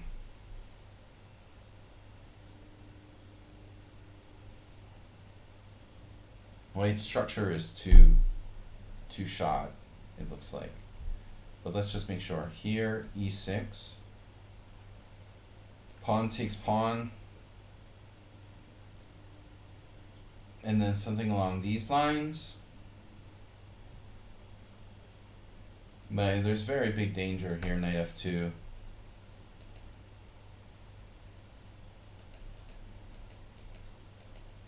No, White has to play d5. I feel like you played this against me, or someone played like this against me on my stream. See, now at this point you might transpose to, you're going to transpose to a knight a6 King's Indian. Which by definition, like, goes to show that e5 probably was was the correct move. Chess Bay. Torsten Bay. If you had played knight a6, knight c5 would be the same thing. So you like transpose to a normal position. This is Laudier Kasparov. This is famous. This came out of a knight a6 variation. It goes to show you that White is better off playing e5, and that's his shot here. He misses it.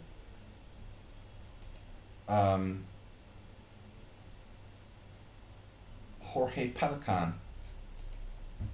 Alright, e5 and you transpose back to theory.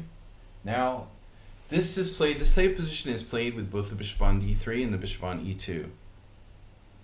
In the bishop d3 variations, White can drop back here to c2. Obviously, that's not an option in this position. So bishop g5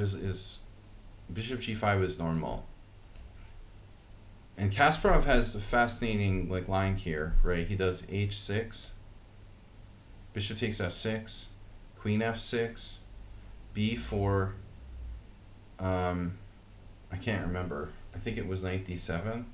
No, it was knight a6, and then he plays c5. c5. And I don't remember what the final analysis is here. I think it's fine for black, but White might be okay objectively.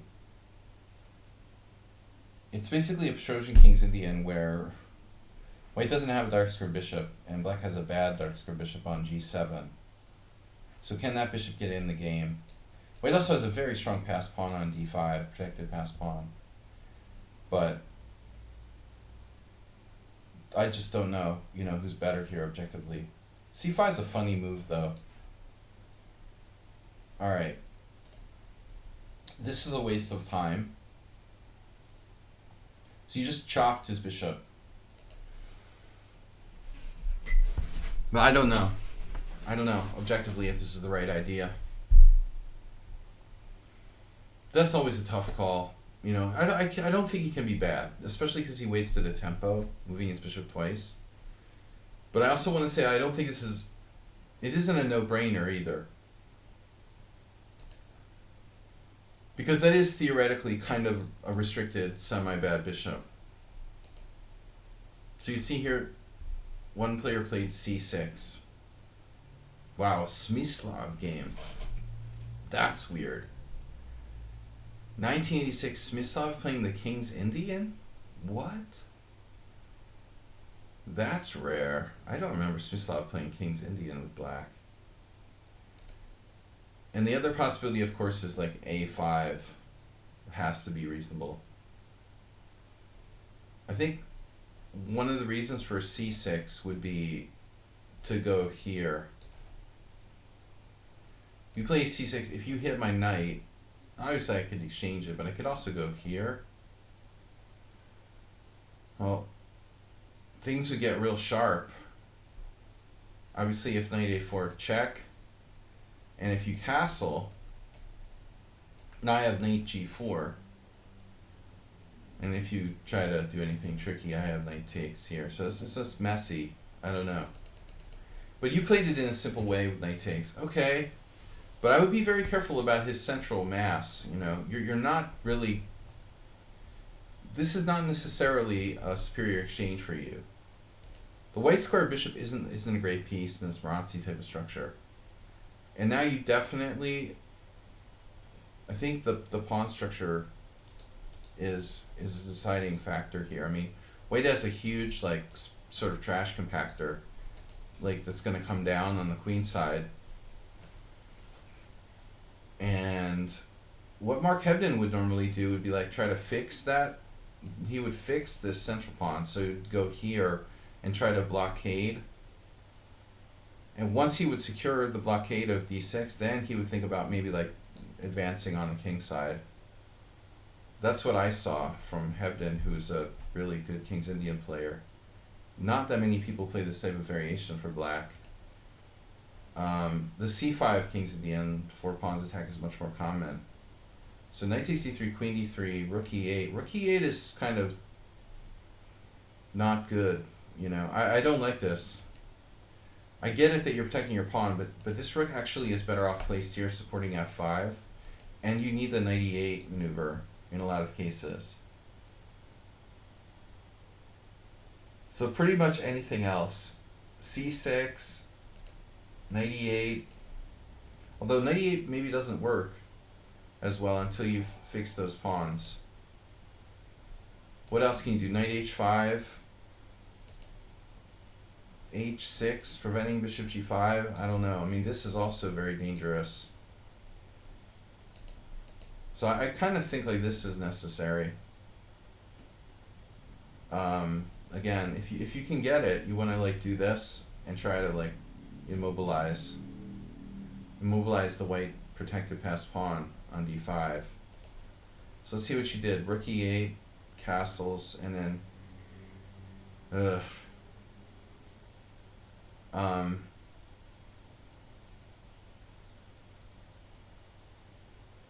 yeah, I mean, black's position is not clear what our plan is. Dudash played queen. What did he play? Knight h5? Nothing special. I don't think black really has a good move in this position. I still think that like c6 would be our like best shot. Trying to put pressure on the white center. You might think this is scary, but I'm not sure this is actually good for white, you know, to push. See what the computer says. Yeah, c6 is the best move. Sladge no all. I played a few King's Indians.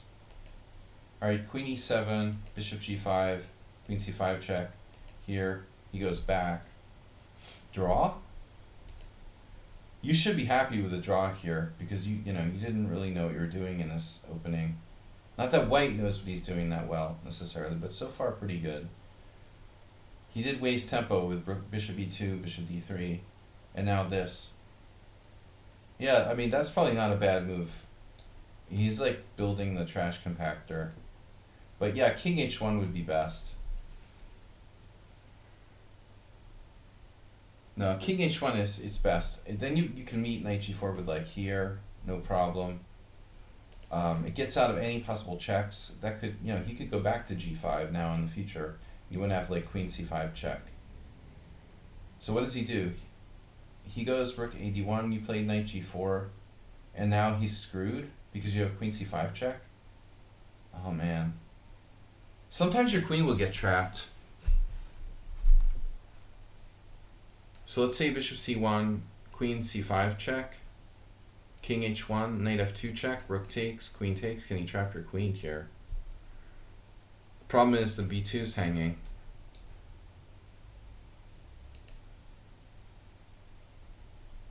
There's no way to trap your queen. Unless knight a4 works.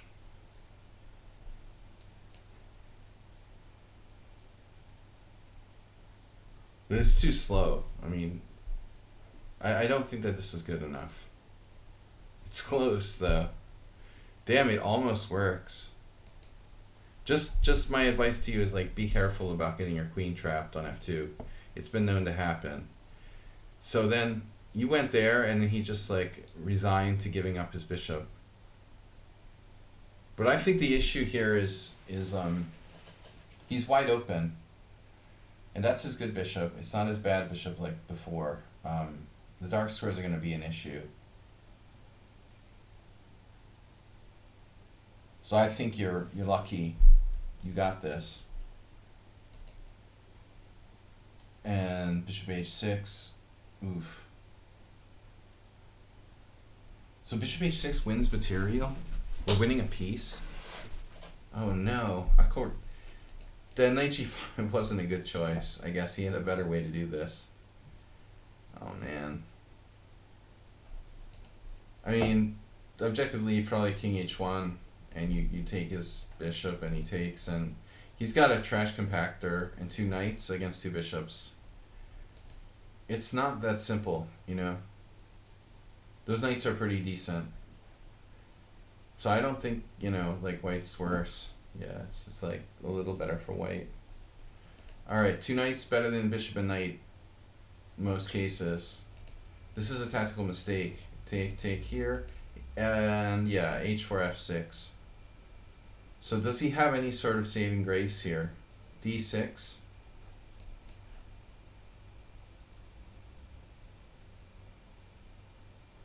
I mean, it's plausible. You might even be able to play queen g7. Well, I'm not sure you actually have a choice. Because if you take with the pawn, he's like stepping on you with knight d5. Oh man. So explain to me how this works. You're going to have to play queen g7. And then he has this. And you take. And then he can like sacrifice. And save himself from losing a full exchange. But then you're probably looking at knight d5 with a family fork. You'll have to give back the exchange or something. No, this. Anyway, it's like a mess. It's a mess. Knight takes check. Bishop takes, rook takes. Black's winning. But he has something. Wow, he has knight d5 immediately. Oh my god.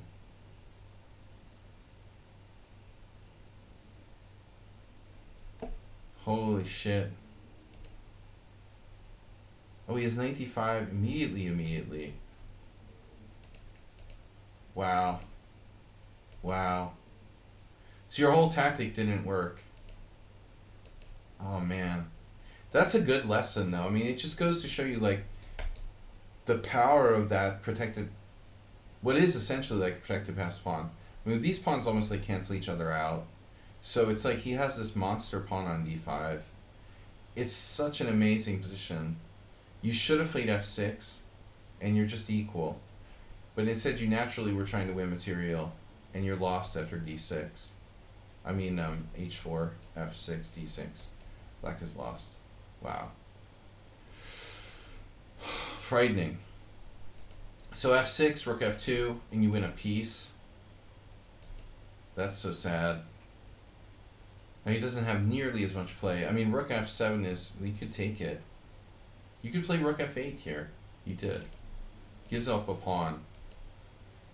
Actually, he played it really badly. You know, at least he should take. I guess this is awful too, though. For example, trading queens. You should be winning with 2 bishops. Trash compactor. It's a little late for that compactor. Yeah, you're covering this. It's too late. I would think queen e6, but you get forked. Uh-oh. If you have g7, that's fortunate. You could just play h6, it looks like. He's got this. Things are still a little complicated. I don't know, queen here, bishop here.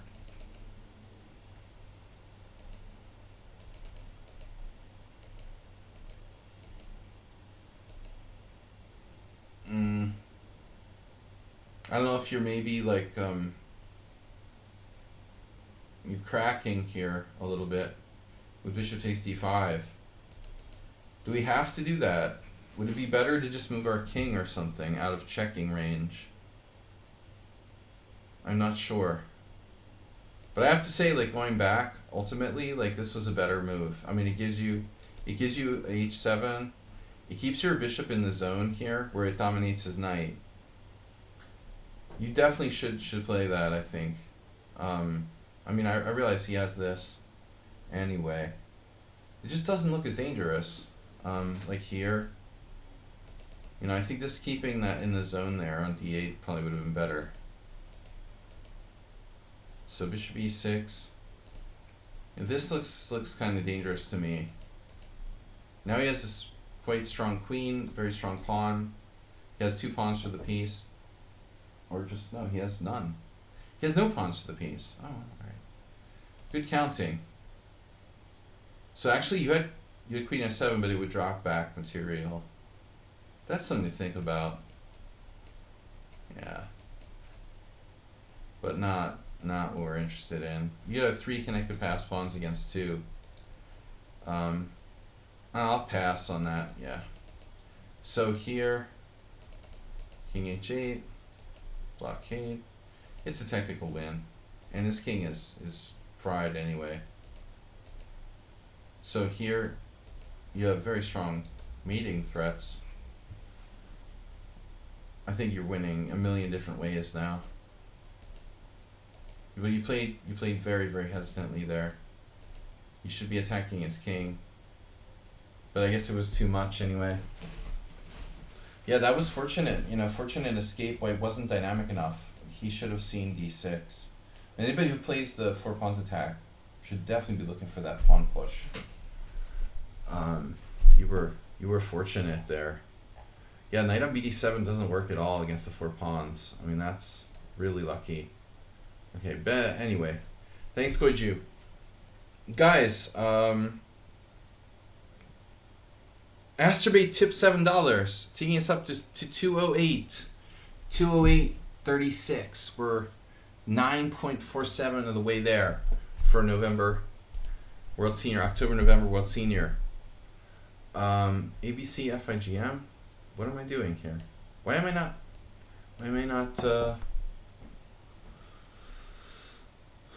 okay, we got Anonymous.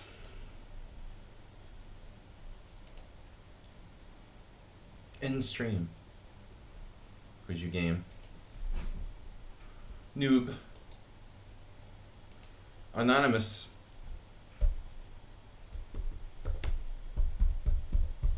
Anonymouse. Alright. Alright, let's see Anonymous game.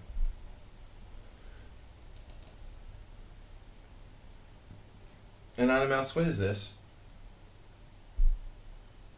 What is this? Did I miscopy it? I miscopied it? If there are any slots available, blah, blah, blah. I would like to submit a game. If not, no worries, we'll submit again. Alright. Okay, so I just miscopied it. Let's do get PGN. Grab it. It's National Master playing black. Oh my god. Copy. Tools, analysis board. Paste. I miscopied it. Alright, I misloaded it before. Study. Here. Alright, let's try this. Delete. So Anonymous, Lucian. Is this correct? You're white against National Master. We don't talk about that forbidden website. So you're white. It's the Sicilian. Black is a National Master.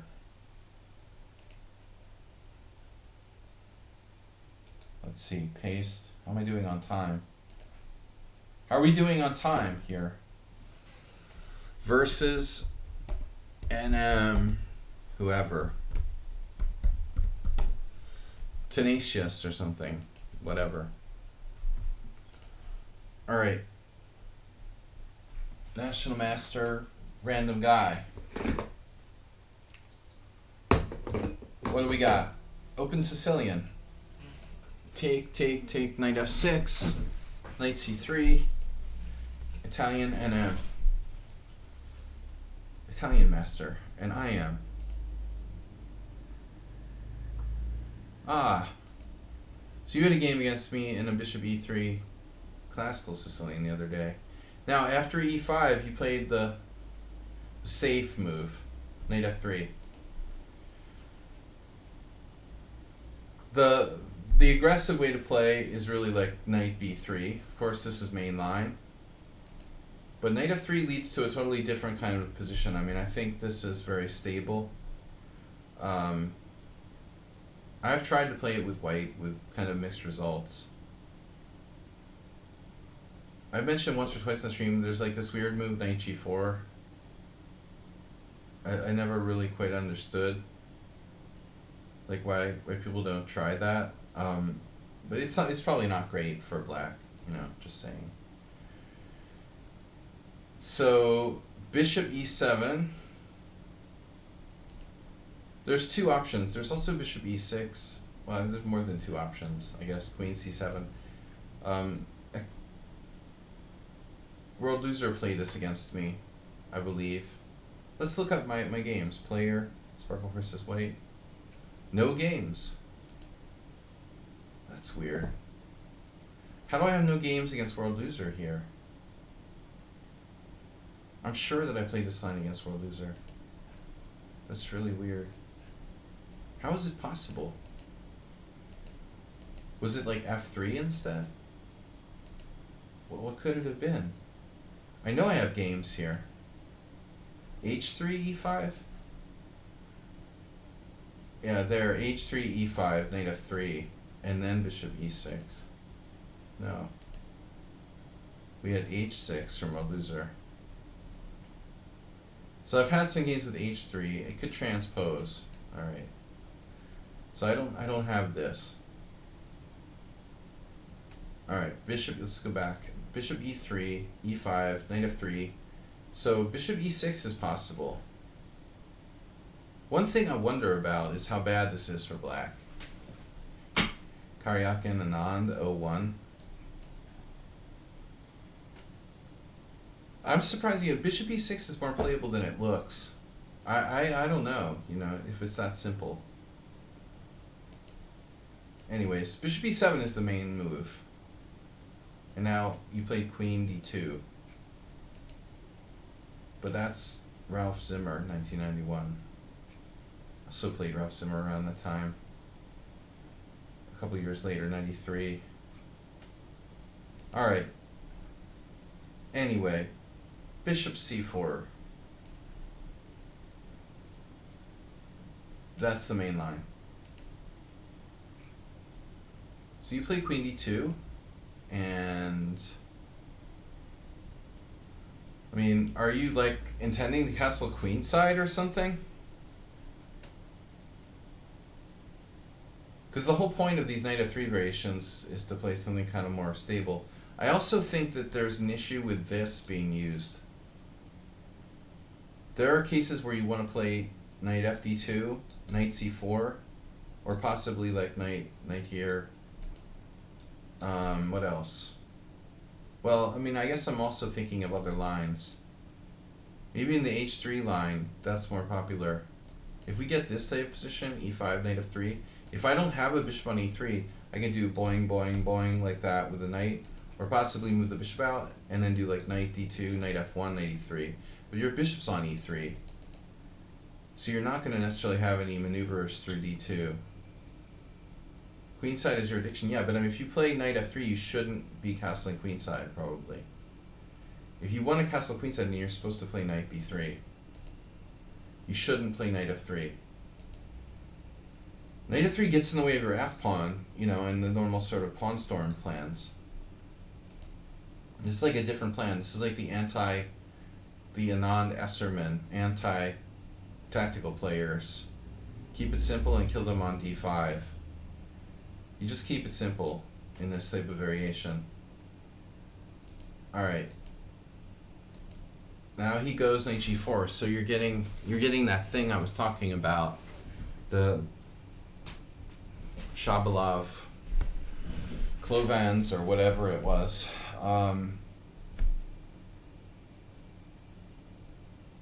Yeah, knight g4 is interesting. I mean, it seems crazy to weaken d5. But you're going to have to give up your bishop in order to do that, and it's not clear. No, Esserman is just so easy to beat in these sort of like simple positions, That's why Anand did it against him. I mean, he's like so one-dimensional. It was like taking candy from a baby. Esserman like always like brags about the fact that he drew a non, but how about the time when he just got like whopped by him? It was like awful, man. It's like a perfect example of how to like play a simple position against a player whose only skill is like tactics, you know. Just d5 straight out of the most basic principles of chess. But honestly, White will probably have not such an easy time because this bishop is such a good defender. So you played bishop g5. I don't know about this, you know. I think you should probably seriously consider giving your bishop for the knight. Let's say you play bishop c4. He takes, and you know, it's not outside the realm of possibility taking this pawn. This is definitely a big bad booby. But no, here you got excellent control with d5. I think when you give him the bishop for the knight, you create a kind of imbalanced dynamic situation. But going here, you're trading off your like good bishop for his bad bishop, and your only compensation is the fact that his knight is misplaced on g4. I don't think it's as good. You know, you just don't really want to make this exchange. Still, black has some issues with the backward pawn. His knight offsides, but he's getting rid of his worst piece. I think this move is a travesty to chess. Well, I just don't even believe that like black is a national master and played that move. If Ben Feingold was dead, he'd be like rolling over in his grave. It's not even like f6 is weakening, it's like positionally horrifying. I mean, I don't know, man. f6 is like the worst move I've ever seen. Like, seriously. It's pretty horrible. I guess I'm kind of... Yeah. No, I mean, he should be welcoming this exchange of bishops. Instead, the guy's literally, like, not... How can anyone in their right mind play f6 here? It's like... If anything, like, maybe h6 to, like, encourage you to exchange on e7. And, you know, he could do anything. He could take with the king or something. I don't know. You know, I mean, how bad can this be? Like, check here. Maybe you have some tricks with this. But, I mean, that's the exchange that he wants. Why is he playing f6? That's like, hey, you screwed up. You know? You should have let him take the bishop. I'm going to force you to, like, correct your mistake and put the bishop on e3. This is interesting. Now both sides have, like, really messed up bishops. And his knight is in a weird position. But, I mean, you can also play bishop e3 with impunity. I mean, honestly, whichever way you take here, whatever. I mean, you have three good minor pieces. Even, okay, this isn't so great. You'd really like to get the bishop to this diagonal. Maybe black should play this, but then you have a4. You can carve the diagonal like a turkey. And, man, he's going to, like, look at this position. My God. How is he going to play with that pawn on e7? It's the worst bishop ever. Your bishop can get to the white squares. Yeah, but Percy Hepworth, right? That's like, you know, cutting off your nose to spite your face or whatever. Losing the d6 pawn is like the last of his worries. He now doesn't have a bishop, you know. Bishop h4, bishop e6, castles queenside, castles h3, knight h6. Definitely do not let him play f5 if you can help it. So I would condone your move here, g4. Yeah, this looks totally logical. Knight f7. Black's in big trouble because of this piece.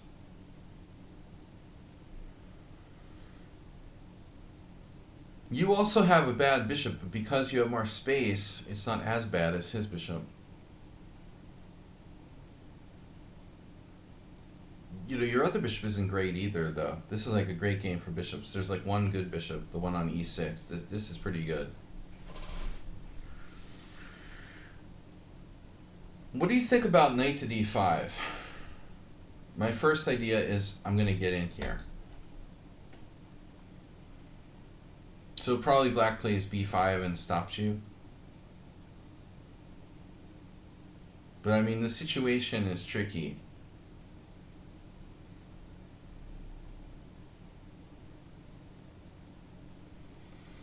Only there was a way you could like wheedle your bishop into the game. You'd be basically up a piece effectively.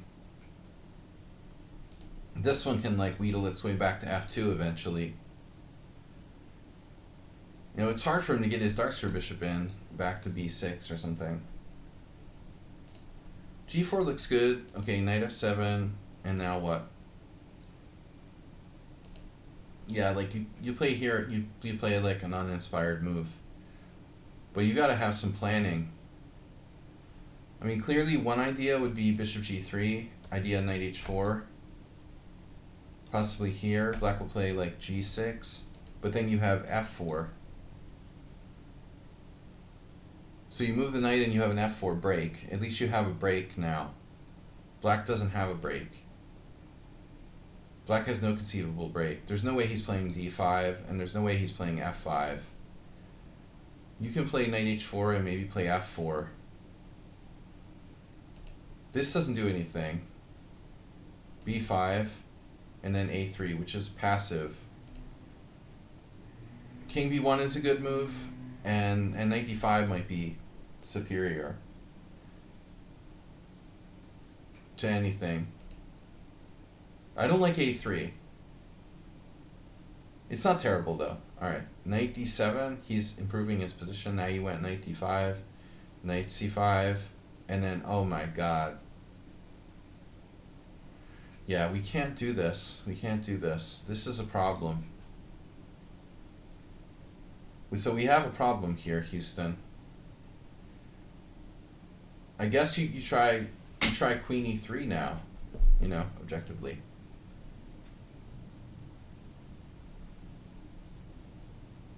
But yeah, you've lost a lot of your advantage with a series of like non-incisive moves. Bishop e2, a3.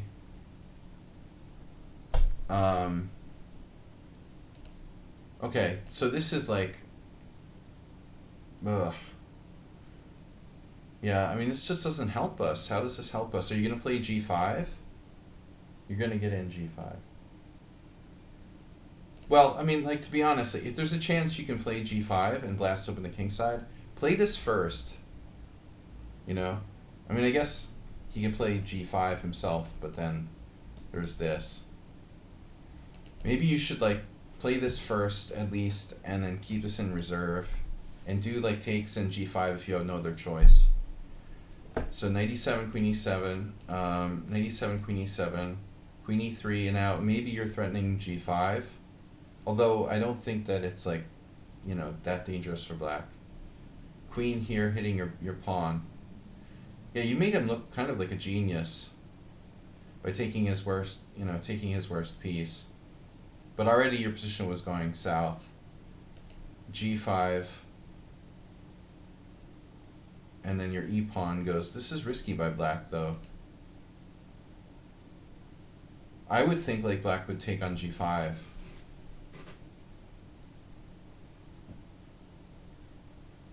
Let's say takes, takes, takes, takes. And then he could take this, I guess. Maybe d6 is hanging now. And d6 is finally becoming weak. Well, I was worried about this, this, and then you pin him with bishop f3.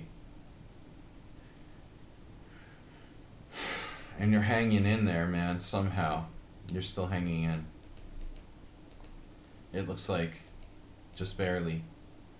Yeah, he's got a weird style, but he's lucky. Knight e4, g takes f6, knight takes f6.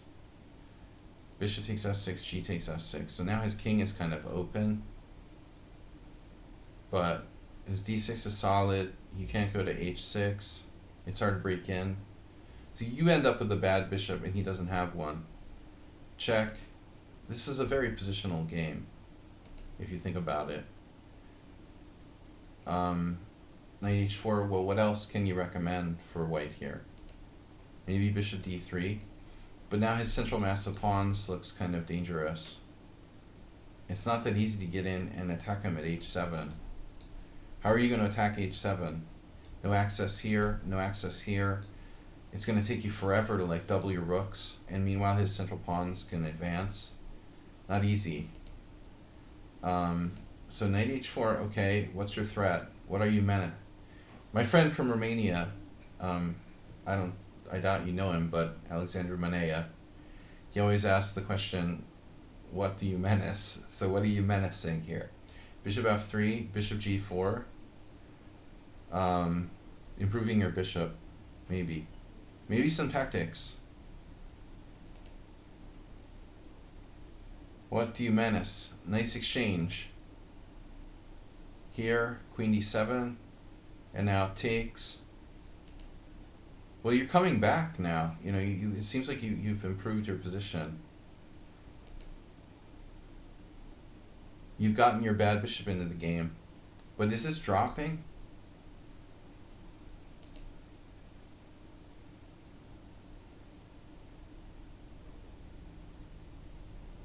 If we exchange, there's no like clear continuation. There's no access anywhere. Access point granted. Queen f3, then queen h5 maybe. He has a really nice knight there, but now you can come in here. Something like this looks interesting. This is probably your best chance. Black's better. +2. Oof. It's worse than I thought. You know, your pawn structure is not great either. f4, you're sacking a pawn, right? He can take on g4 twice. Bishop takes, pawn takes, rook takes.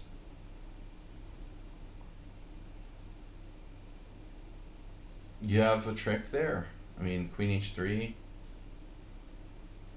Maybe. Maybe this works. Wow. This might actually work. Let's see, rook here. I don't know. I don't see a follow-up. Doesn't look like enough. But still, you came back from a really bad position. Bishop h5. And no more bad pieces, at least.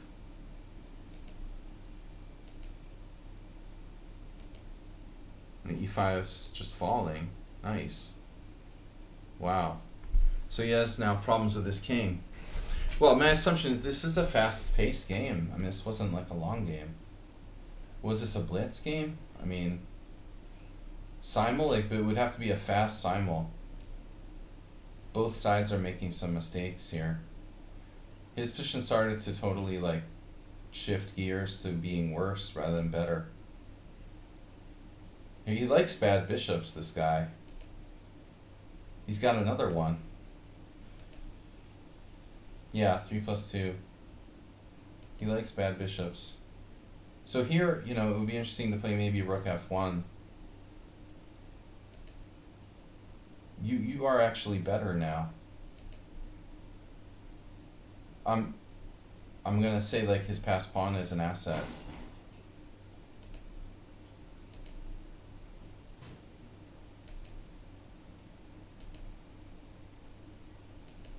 And I really, really don't want to get my king out of play.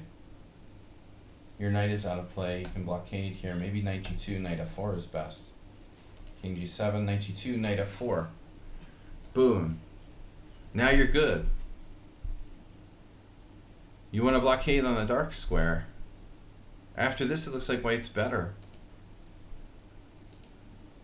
Wow, that was like winning. White is winning here. You played knight f3, but this is not nearly as good. Because you're not like blockading on f4. But I mean, I see this as like a fast game. I mean, he should probably play like queen f4. I mean, both sides are making a lot of mistakes here. Knight f3, queen g6, not a great square. Check here. You win a pawn. This is loose. This is loose. You're on that though. So suddenly you're like winning. Wow. So f4, maybe his last chance. Last chance. I would say f4. Got past pawn, go. You know. This is definitely his last chance. Looks like h3 is hanging. He's got some hope here. White's +2. But I don't know how he doesn't play f4 there. Oh, he did.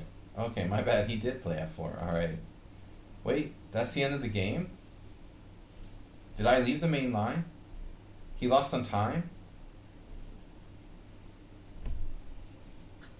What happened here? That's the end of the game. Well, f4 was definitely his best move. I'm not sure what's happening. Somebody lost on time. Or it was agreed to draw. Europe material. End of the game got a draw for accepted. Yeah, okay. f4 was a good move. It's his only move. Yeah, no, I mean, you're much better, but it's not so simple. I mean, he's got that passed pawn. But I think, like, simpler to going after that pawn like you did would have been to maybe... Again, I don't know. Maybe you were right. Maybe you're right with knight f3. Check. He was afraid of queen h7, but what if he had gone here? I guess, you know, it would have been like, check. Where does he go? King h6, and then takes, and then takes, and then takes. Check, and you're better there, but it was complicated. Okay, you know, it's a game 3+2 is really like enhanced bullet. I mean, good result though in the end. I think you really booted the opening. You know, you're not supposed to play, you both played weirdly. I mean, you're not supposed to play queen d2, and he's definitely not supposed to play f6 here. I mean, this move is horrific. So the best move according to the computer is bishop takes g5. Yeah, I was thinking h6. What's wrong with h6? Bishop e7, king e7. Loses his right to castle. So he should take on g5 and then play h6 and drive you back. And the important thing is, like, he traded off his own bad bishop. Positional game. Alright. Next,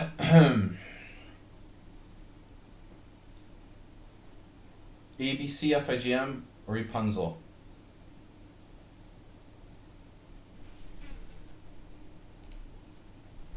ABC.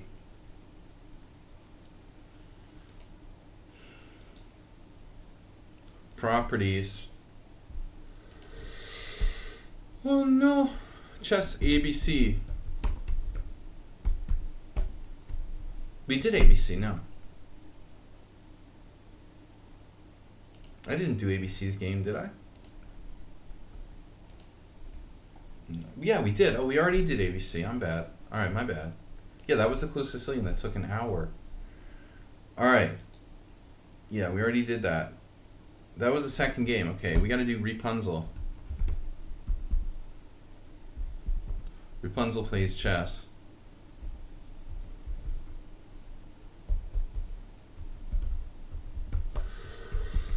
Alright, Rapunzel. Rapunzel.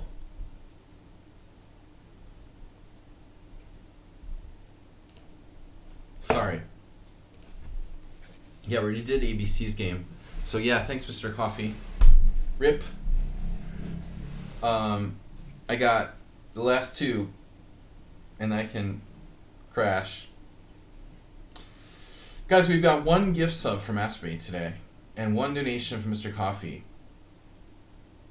They can't support the stream by themselves. I need you guys to come together, be a community, support your favorite chess streamer. And Astrobate and Mr. Coffee can't do it by themselves. Bob needs to subscribe.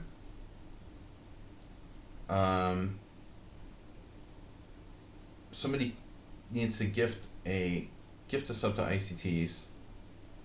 He's living the van life. Alright, what are we gonna do? Asteroid, how about van life in LA? I saw an article about. It's not easy. It's not glamorous. Beverly Hills, you can rent a mobile home in South Beverly Hills or something for like $700 a month. Rent a broken down mobile home that can't move. Alright, no, last Rapunzel.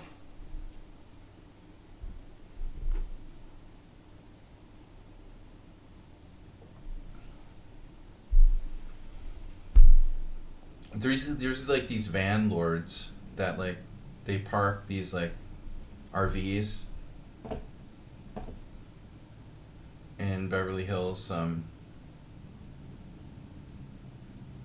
outside of Beverly Hills, and rent them. I guess all you have to do is like pay for parking. But they're like van slumlords. Actually, California is more expensive than most places. So Rapunzel is black. E4, knight f6. E5, knight d5, d4, d6, c4, blup, blup, f4. Why does everyone play the four pawns attack? We never see anything else, just that. And now Rapunzel played d takes e.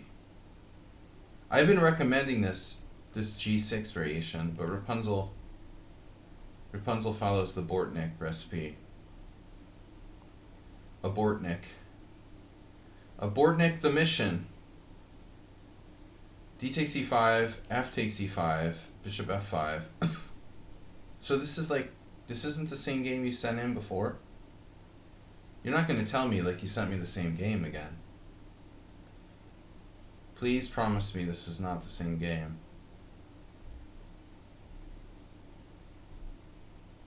Is Repunch even here to confirm or deny whether this is the same game? This is the same game as the last time. I'm going to kill myself. Alright. He's not even here. Repunzel. Rip. Wait, let's check my messages. This is the same game from last time. Are you kidding me? Oh, he already said that. He already said it. He said save it for next time or whatever. I sent in the same game. Okay. Yeah, you already told me. So all we got left is Yabades. He already told me. Sorry. Thanks for reminding me. So we got Yabades. He's out in the town. Gone to a movie. Okay. Rip Punzel sent me the same game twice. Alright, you guys are going to enjoy this. This is entertaining. This is entertainment, right? Yabades playing black in a rapid game against some Croatian guy. That's a Croatian name, right? I guess. I don't know. Porvatorsag. E4, knight c6. We're black here. Knight f3, d6, d4. Yeah. Dr. Chris Chabris. What are the chances someone who performed an MRI on my brain would be in the player list here? Alex Dunn.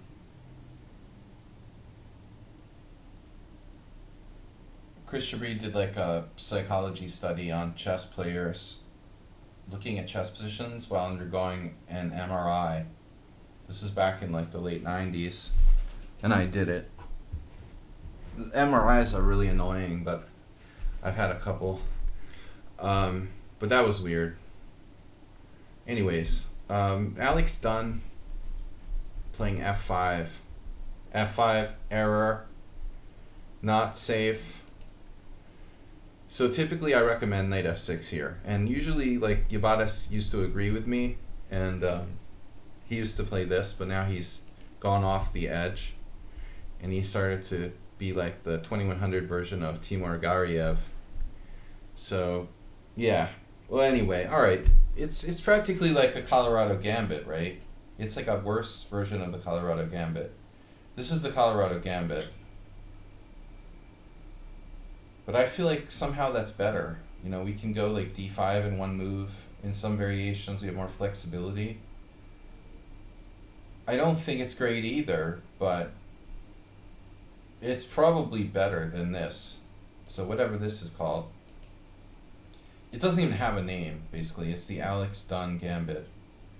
Alright, so things get weirder now. I mean, white can take, and Yabatas and I agreed, like, this take, and like bishop d3.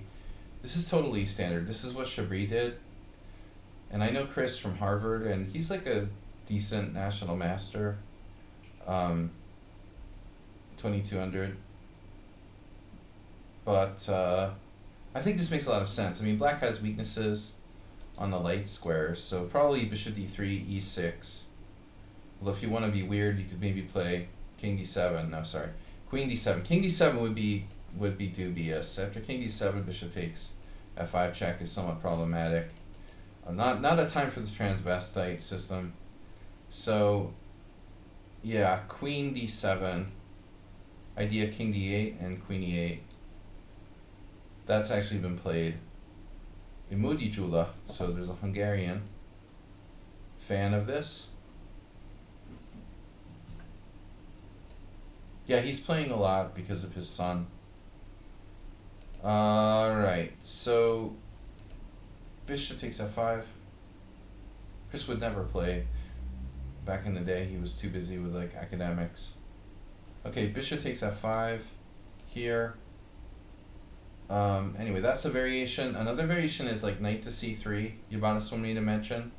This probably makes some sense. And here's a problem: like we don't have like d5 because we already spent a tempo on d6. Like that's an issue with this, as opposed to the Colorado Gambit. If you play f5 and we plays knight c3, now we're like taking, and we're playing d5 in one move. Ugh. Far right masters. Anyways, so f5 is a little dubious, yes.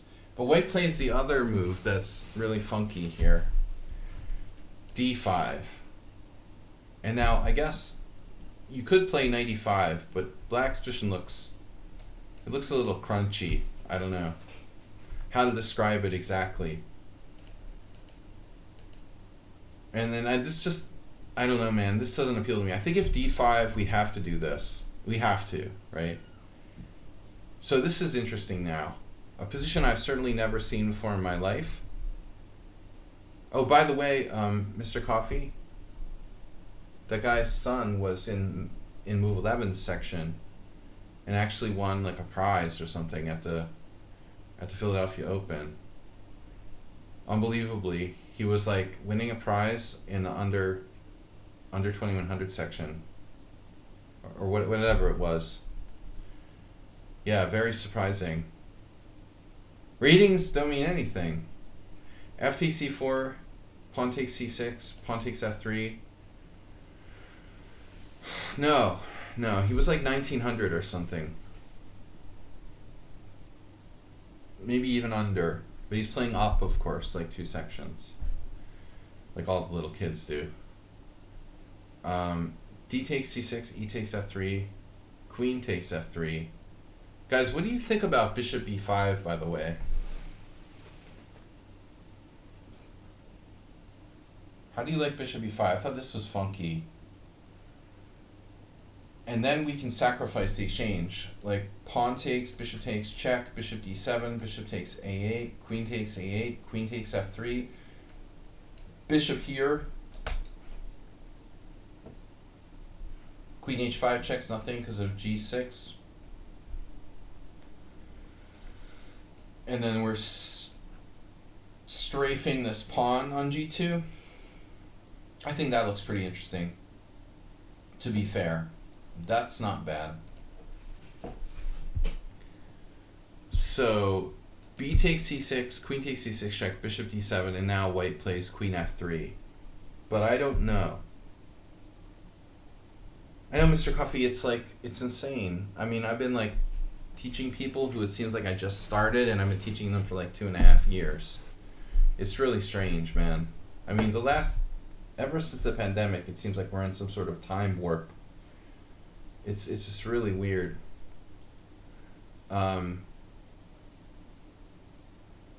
Bishop d7, queen f3. Queen a6, queen c4. Queen e4 loses a tempo to knight f6.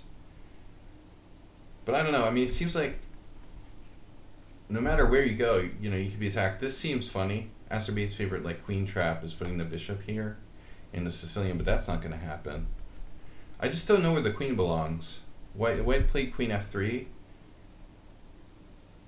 Constant brain fog since the pandemic. Yeah, mine started since even before that.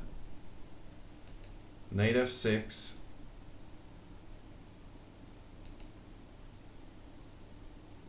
This seems weird to me. And I thought we found a game with bishop d3.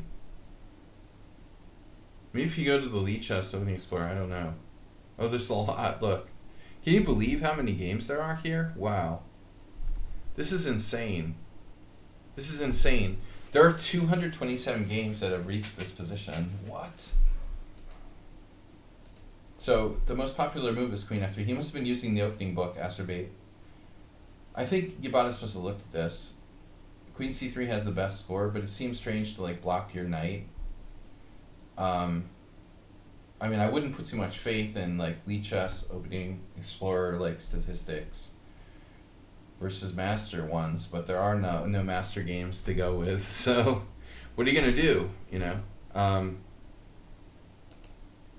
don't know. I mean, queen a6 has got to be a move.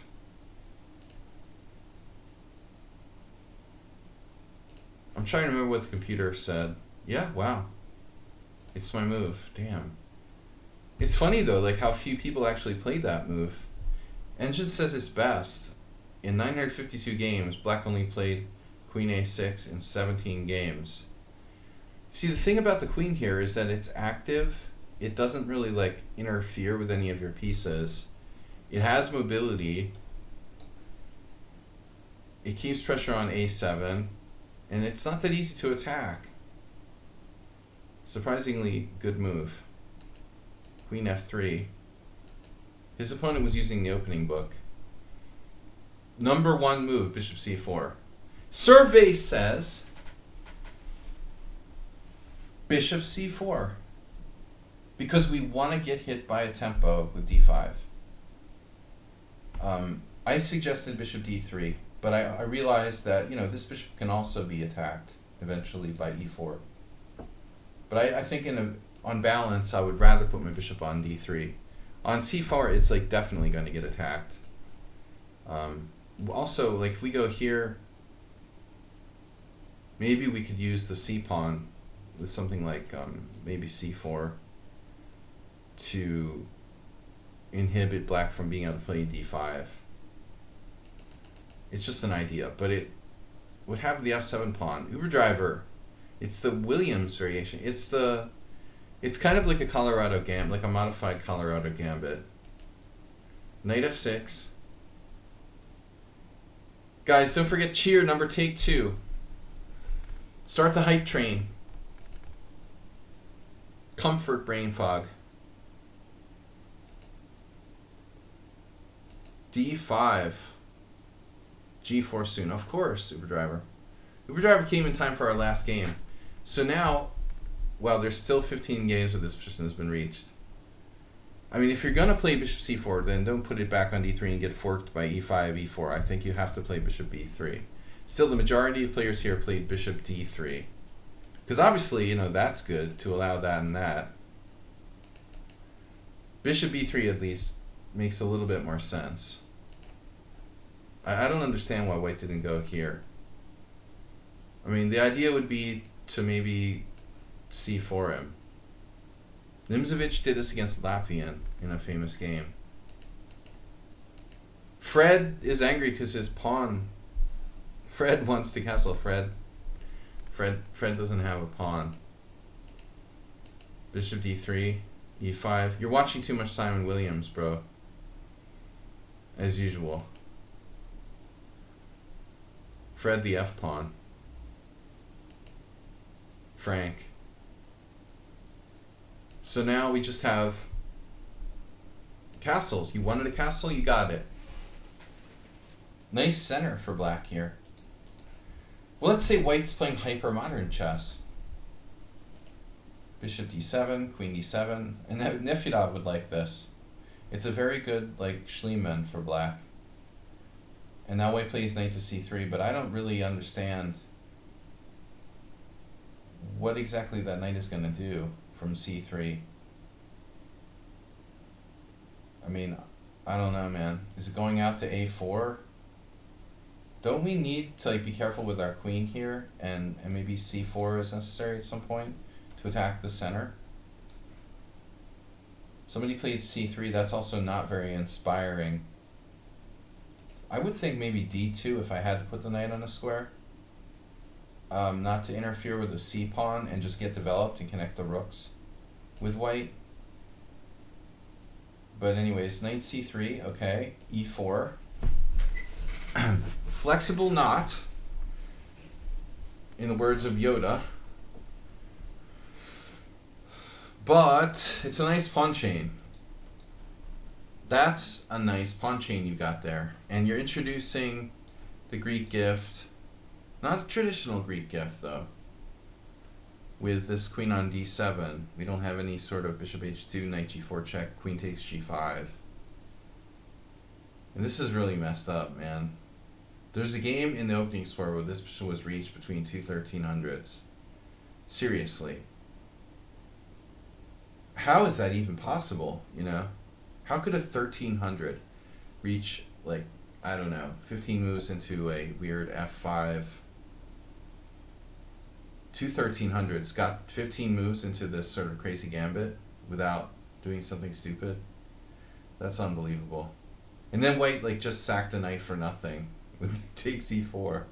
Are you serious? What are the chances? So white needs to think about maybe moving his or her queen, I think. I mean, obviously queen e2. And if you do, like, bishop takes h2 check, unbelievable, there's another game.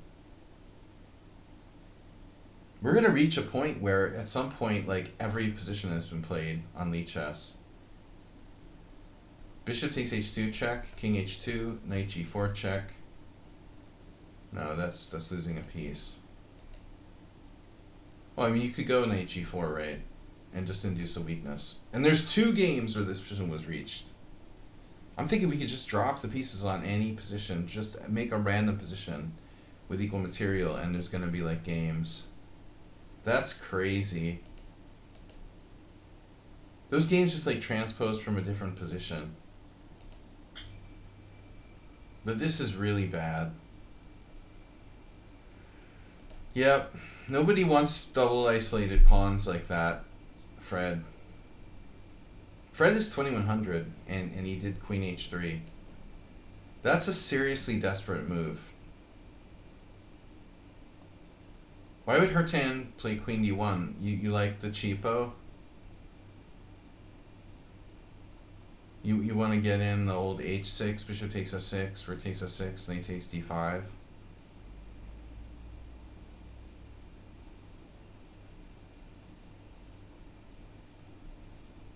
Centralizing. No, I mean, it's pretty obvious to me that queen e2 is the best move. You got to get your rooks connected, and it protects f2. It doesn't take a brain surgeon to find this move. Definitely best. But queen h3 compromises white's structure.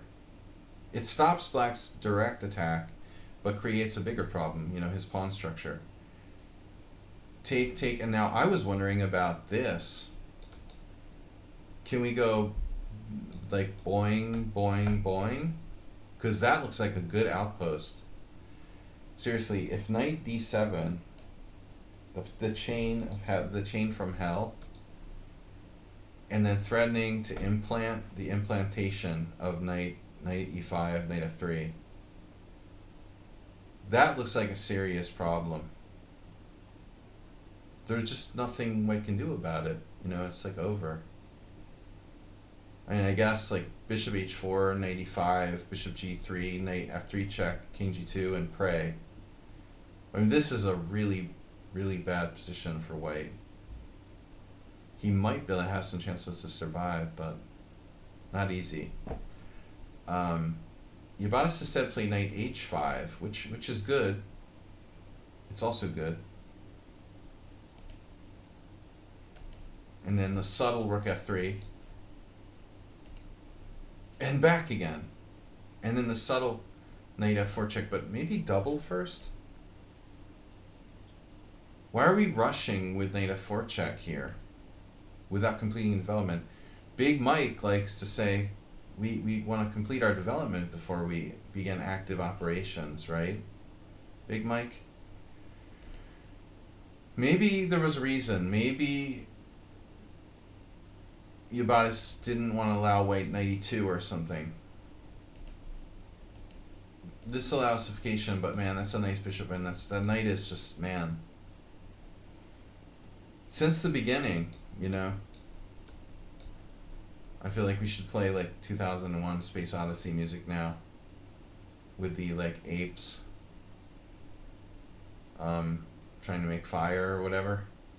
Since the beginning, man has been looking for a way to break the center. But only a gorilla would play knight to c3. See, this is an issue. That's why I want to put my knight on d2. So I can use the c pawn to attack white's center. Look at this black center. Look at the center. How strong it is. If you can... Would Nimzovich play knight c3 here? I don't think so. Now, it takes forever to play knight a4 and c4. You can't attack black center. There's no way to attack the black center here. This is really good for black.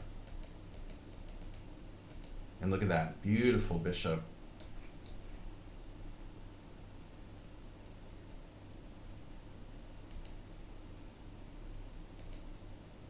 And like, he doesn't even want this pawn. I mean, we should take it. We should take it. I'm not a materialistic person, but I mean, this pawn needs to be taken. That's my pawn. And after rook b1, we're going to d4, and we're going to pressure this, and after this, we're coming over, we're going to triple up, and white's going to have to play knight h1. And then it's like, good luck, bro. Enjoy your day. You got to take the pawn. This is just too anti-materialistic.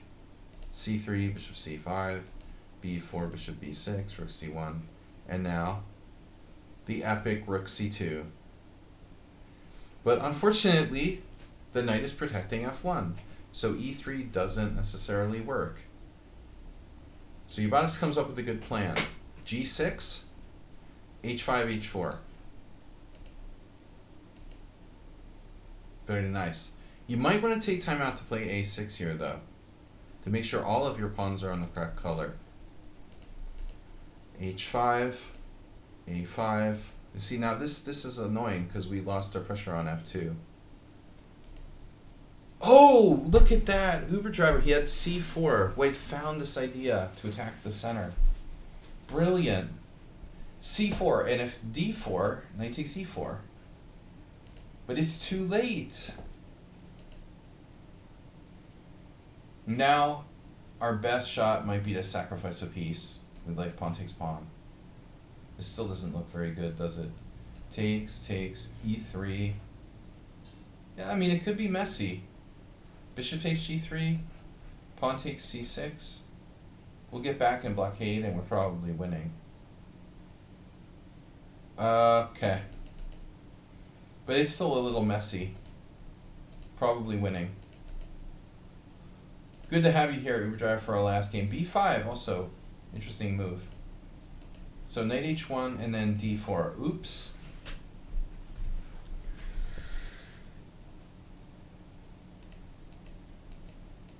Uh, that's not good. Now the last chance is to attack the e4 pawn. But it looks bad. I mean, rook e2, e3. There's no way this is okay. That knight doesn't exist. Where's that error 404? Error 404, knight doesn't exist. Yeah, that's a classic. Rook c4, that doesn't do anything. Rook c6, king g7, and then he does attack the e-pawn. And yeah, I would just play e3. This is more like kind of aesthetic. As long as this stays protected and this stays protected, the white knight doesn't exist. I like e3. Hurtan's greatest contribution was, I think. No, you don't know the answer to that. No, you don't. Bye bye. Hurtan's greatest contribution was figuring out that Dunkin' Donuts spelled backwards. Can you spell Dunkin' Donuts backwards for us, please? Bing, can you please spell Dunkin' Donuts backwards for us? And then say it out loud.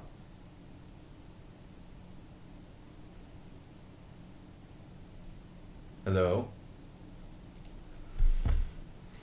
Dunkin' Donuts backwards is Stunnet Nicknuds. Did you know that? Well, that's straight out of Charlie Hurtan's brain. Hurtan.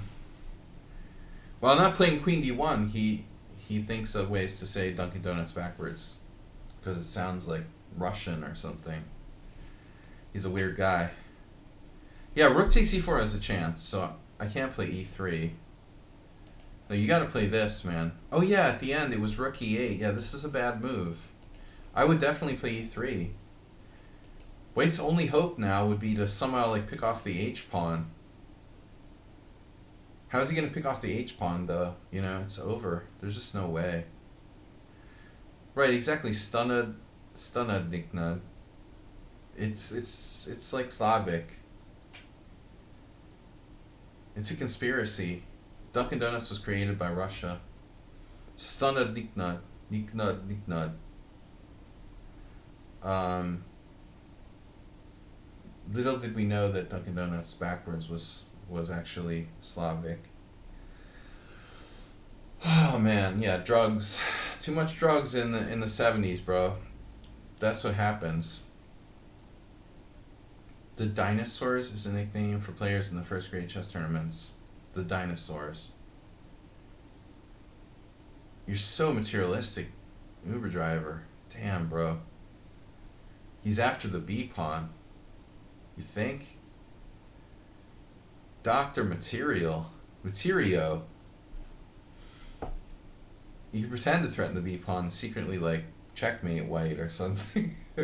I think, like, checkmate might be in order. Somewhere around here. And Uber driver's gonna queen his A-pawn. Nah, it's over. But I liked, I didn't like Rook E8 anyway. The final move, Rook E8, white resigns, but he does have this. So Rook takes E4, and you can't play Rook takes F2 because the knight would protect. So that's actually funny. Like, is black winning here? I mean, with a horrible knight, I would assume so. You're up a pawn, and the knight is, like, trapped on H1. Yeah, you're still winning. Even this, like, Rook here, King G2. Or maybe just go after the material. Your girl is in the hospital. Actually, she's been released, Uber driver.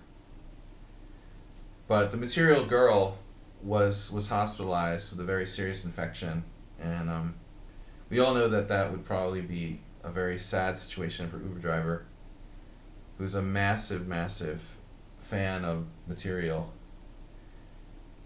and I know, you know, a fan of the material girl, and that's his generation. So I will see you guys later anyway. It was fun. Good games. You have your Taylor Swift tickets. Uber driver's taking his kids to Taylor Swift a little later. So have fun with that.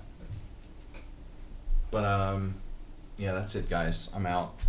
Great to have the hype train today. Thanks for that, guys, and we'll see you for Friday.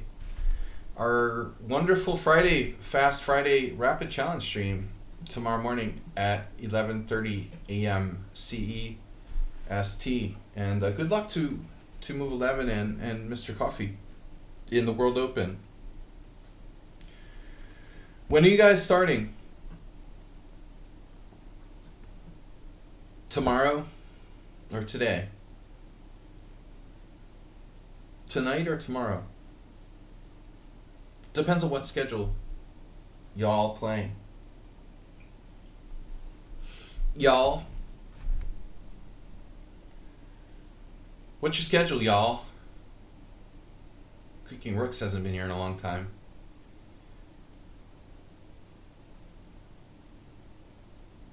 You're what? You're what? You're what? No. No. Wait, when are you're not playing? You're bailing? You're bailing on World Open? Or you never plan to play the World Open? I just thought you were?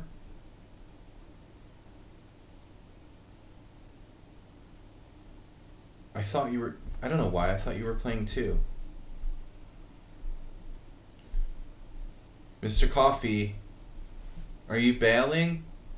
Or you never intended on playing the World Open? Why did I think you were playing? Come on. You was a long time ago, but now I'm not. Alright. Very disappointed. But I have to make more careful note of your copping out of things in time. And by the way, congratulations, Magnus Carlsen, on an awesome hairstyle. Way to look like Neon Nepomniachtchi.